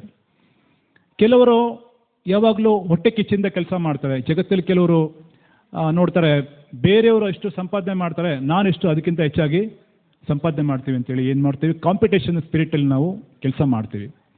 ಕೆಲವು ಸರಿ ಏನು ಮಾಡ್ತೀವಿ, ಕ್ರೋಧದಿಂದ ಕೋಪದಿಂದ ಕಾರ್ಯವನ್ನು ಮಾಡ್ತೀವಿ. ಇದೆಲ್ಲ ಜಗತ್ತಿನ ಕೆಟ್ಟ ಗುಣಗಳು. ಆದರೆ ಒಬ್ಬ ವ್ಯಕ್ತಿ ತನ್ನ ನಿಜವಾದ ಶಕ್ತಿ ಅಂತ ಹೇಳಿದ್ರೆ ಪ್ರೇಮ ಅಂತ ಹೇಳ್ತೀವಿ. ಪ್ರೇಮದಿಂದ ಕಾರ್ಯವನ್ನು ಮಾಡಿದಾಗ ತನ್ನ ಕುಟುಂಬಕ್ಕಾಗಲಿ ಪರಿವಾರಕ್ಕಾಗಲಿ, ನೋಡಿ ಪ್ರತಿಯೊಬ್ಬ ವ್ಯಕ್ತಿ ಸೇವೆ ಮಾಡ್ತಾ ಇದ್ದಾನೆ, ಹೇಗೆ ಮಾಡ್ತಾ ಇದ್ದಾನೆ, ಪ್ರೇಮದಿಂದ ಮಾಡ್ತಾ ಇದ್ದಾನೆ. ಲೋಭ ಕ್ರೋಧಗಳಿಂದ ನಾವು ಕೆಲಸ ಮಾಡಿದ್ರೂ ಕೂಡ ನಿಜವಾಗ್ಲೂ ಈ ಲೋಭ ಕ್ರೋಧ ಇದೆಲ್ಲ ಸಹ ಏನಿದೆ ಭೌತಿಕ ಜಗತ್ತಿನ ಒಂದು ಸಂಬಂಧಗಳು ಏನಿದೆ, ಇದು ನಿಜವಾದಂತಹ ಭಗವಂತನ ಪ್ರೇಮದ ಪ್ರತಿಬಿಂಬ ಅಂತ ಹೇಳ್ತೀವಿ. ಆದರೆ ಈ ಜಗತ್ತಲ್ಲಿ ಬೇರೆ ಬೇರೆ ವ್ಯಕ್ತಿಗಳ ಮಧ್ಯದಲ್ಲಿ ಪ್ರೇಮ ಇದೆ ಅಲ್ವಾ. ಒಂದು ಕುಟುಂಬಕ್ಕೋಸ್ಕರ ಸಹ ನಾವು ಎಷ್ಟು ಪ್ರಯತ್ನ ಮಾಡ್ತೀವಿ, ಎಷ್ಟು ನಾವು ಪ್ರಯಾಸ ಪಡ್ತೀವಿ. ಒಬ್ಬ ವ್ಯಕ್ತಿ ಹಗಲು ರಾತ್ರಿ ಕಷ್ಟಪಡ್ತಾನೆ, ಕೆಲವು ಸರಿ ತನ್ನ ಪ್ರಾಣವನ್ನೇ ಒತ್ತೆ ಇಟ್ಟು ಕೆಲಸ ಮಾಡ್ತಾನೆ. ಯಾರಿಗೋಸ್ಕರ? ತಥಾಕಥಿತವಾದಂತಹ ಪ್ರೇಮಕ್ಕೋಸ್ಕರ. ಆದರೆ ನಿಜವಾದಂಥ ಪ್ರೇಮ ಭಗವಂತನಲ್ಲಿದೆ ಅನ್ನೋದನ್ನು ನಾವು ಅರ್ಥ ಮಾಡ್ಕೋಬೇಕು. ಹಾಗಾಗಿ ಒಂದು ವೇಳೆ ನಿಜವಾದ ಪ್ರೇಮದಿಂದ ಪ್ರಭಾವಿತರಾದರೆ ಇನ್ನು ಎಷ್ಟು ಗಂಭೀರವಾಗಿ ನಾವು ಸೇವೆಯನ್ನು ಮಾಡಬೇಕು, ಭಗವಂತನ ಭಕ್ತಿ ಸೇವೆನ ಎಷ್ಟು ನಾವು ಚೆನ್ನಾಗಿ ಮಾಡಬೇಕು ಅನ್ನೋದನ್ನು ಅರ್ಥ ಮಾಡ್ಕೋಬೇಕಾಗಿದೆ. ಹಾಗಾಗಿ ಮಂದಿರದಲ್ಲಿ ನಮ್ಗೆ ಏನಾದರೂ ಸೇವೆ ಸಿಕ್ಕಿದಾಗ ಅದನ್ನು ಬಹಳ ಗಂಭೀರವಾಗಿ ಹೃದಯಪೂರ್ವಕವಾಗಿ ನಾವು ಮಾಡಬೇಕು. ಕಾರಣ ಏನಂದರೆ ಭಕ್ತಿಯೋಗನ ಬುದ್ಧಿಯೋಗ ಅಂತಲೂ ಕೂಡ ಕರೆದಿದ್ದಾರೆ. ಬುದ್ಧಿಯೋಗ ಅಂತ ಹೇಳಿದ್ರೆ ಮನಸ್ಸಿಟ್ಟು ಬುದ್ಧಿಯಿಂದ ನಾವು ಭಗವಂತನ ಆರಾಧನೆ ಮಾಡೋದು ಅಂತೇಳಿ, ಸಂಪೂರ್ಣವಾದಂಥ ಗಮನ ಅದರಲ್ಲಿ ಇರಬೇಕಂತ ಹೇಳ್ತಾರೆ. ನಮ್ಮ ಮನಸ್ಸು ಸಾಮಾನ್ಯವಾಗಿ ಒಪ್ಪೋದಿಲ್ಲ, ಮನಸ್ಸು ಭಕ್ತಿ ಸೇವೆ ಮಾಡೋಕ್ಕೆ ಒಪ್ಪೋದಿಲ್ಲ. ಒಪ್ಪುತ್ತಾ? ನಮ್ಗೆ ಯಾವಾಗಲೂ ಹೇಳ್ತಾ ಇರುತ್ತೆ, ಬೇಡ ಇವತ್ತು ಮಂಗಳಾರತಿಗೆ ಹೋಗೋದು ಬೇಡ, ಸ್ವಲ್ಪ ಹೊತ್ತು ನೆಮ್ಮದಿಯಾಗಿ ಮಲಗಿರೋಣ ಅಂತ ಹೇಳ್ತಾ ಇರುತ್ತೆ ಅಲ್ವಾ. ಇಲ್ಲಿ ನಾವು ಕೃಷ್ಣ ಮಂದಿರದಲ್ಲಿ ಬೆಳಗ್ಗೆ 5:15 ಮಂಗಳಾರತಿ ಮಾಡ್ತೀವಿ. ಮಂಗಳಾರತಿ ಸಮಯದಲ್ಲಿ ಚಳಿಗಾಲ ಆಗಿರೋದ್ರಿಂದ ಅಟೆಂಡೆನ್ಸ್ ಭಾಳ ಕಡಿಮೆ. ಕಾರಣ ಏನು? ನಮ್ಮ ಒಂದು ವೈಯಕ್ತಿಕ ದೃಷ್ಟಿಯಿಂದ ನಾವು ಯೋಚನೆ ಮಾಡ್ತೀವಿ, ನನಗೆ ಭಾಳ ಬೇಗ ಇದ್ದರೆ ಅನಾರೋಗ್ಯ ಆಗ್ಬೋದು ಅಥವಾ ನನ್ನ ಕಂಫರ್ಟ್ಗೆ ಸ್ವಲ್ಪ ಧಕ್ಕೆ ಬರ್ಬೋದು ಅಂತೇಳಿ ನಿಧಾನವಾಗಿ ನಾವು ಬರ್ತೀವಿ. ಆದರೆ ಭಕ್ತಿ ಸೇವೆ ಅನ್ನೋದು ಬಹಳ ಹೃದಯದ ವಿಷಯ, ಅದು ಬುದ್ಧಿಯ ವಿಷಯ ಅಲ್ಲ. ಒಬ್ಬ ಡಾಕ್ಟರ್ ಆಗಿರೋ ಹತ್ರ ಒಂದು ಸಣ್ಣ ಮಗುನ ಕರ್ಕೊಂಡು ತಾಯಿ ಹೋಗ್ತಾಳೆ. ತಾಯಿ ಹೋದಾಗ ಮಗುಗೆ ಟ್ರೀಟ್ಮೆಂಟ್ ಕೊಡ್ತಾರೆ ಡಾಕ್ಟರ್. ಟ್ರೀಟ್ಮೆಂಟ್ ಕೊಟ್ಟರೆ ಆ ಟ್ರೀಟ್ಮೆಂಟ್ದೆಲ್ಲನೂ ಇನ್ಸ್ಟ್ರಕ್ಷನ್ನ ಯಾರಿಗೆ ಹೇಳ್ತಾರೆ? ತಾಯಿಗೆ ಹೇಳ್ತಾರೆ. ನೋಡಿ, ಈ ಥರ ನೀವು ಮಗುಗೆ ಮಾಡಿ, ಈ ಥರ ಆಹಾರ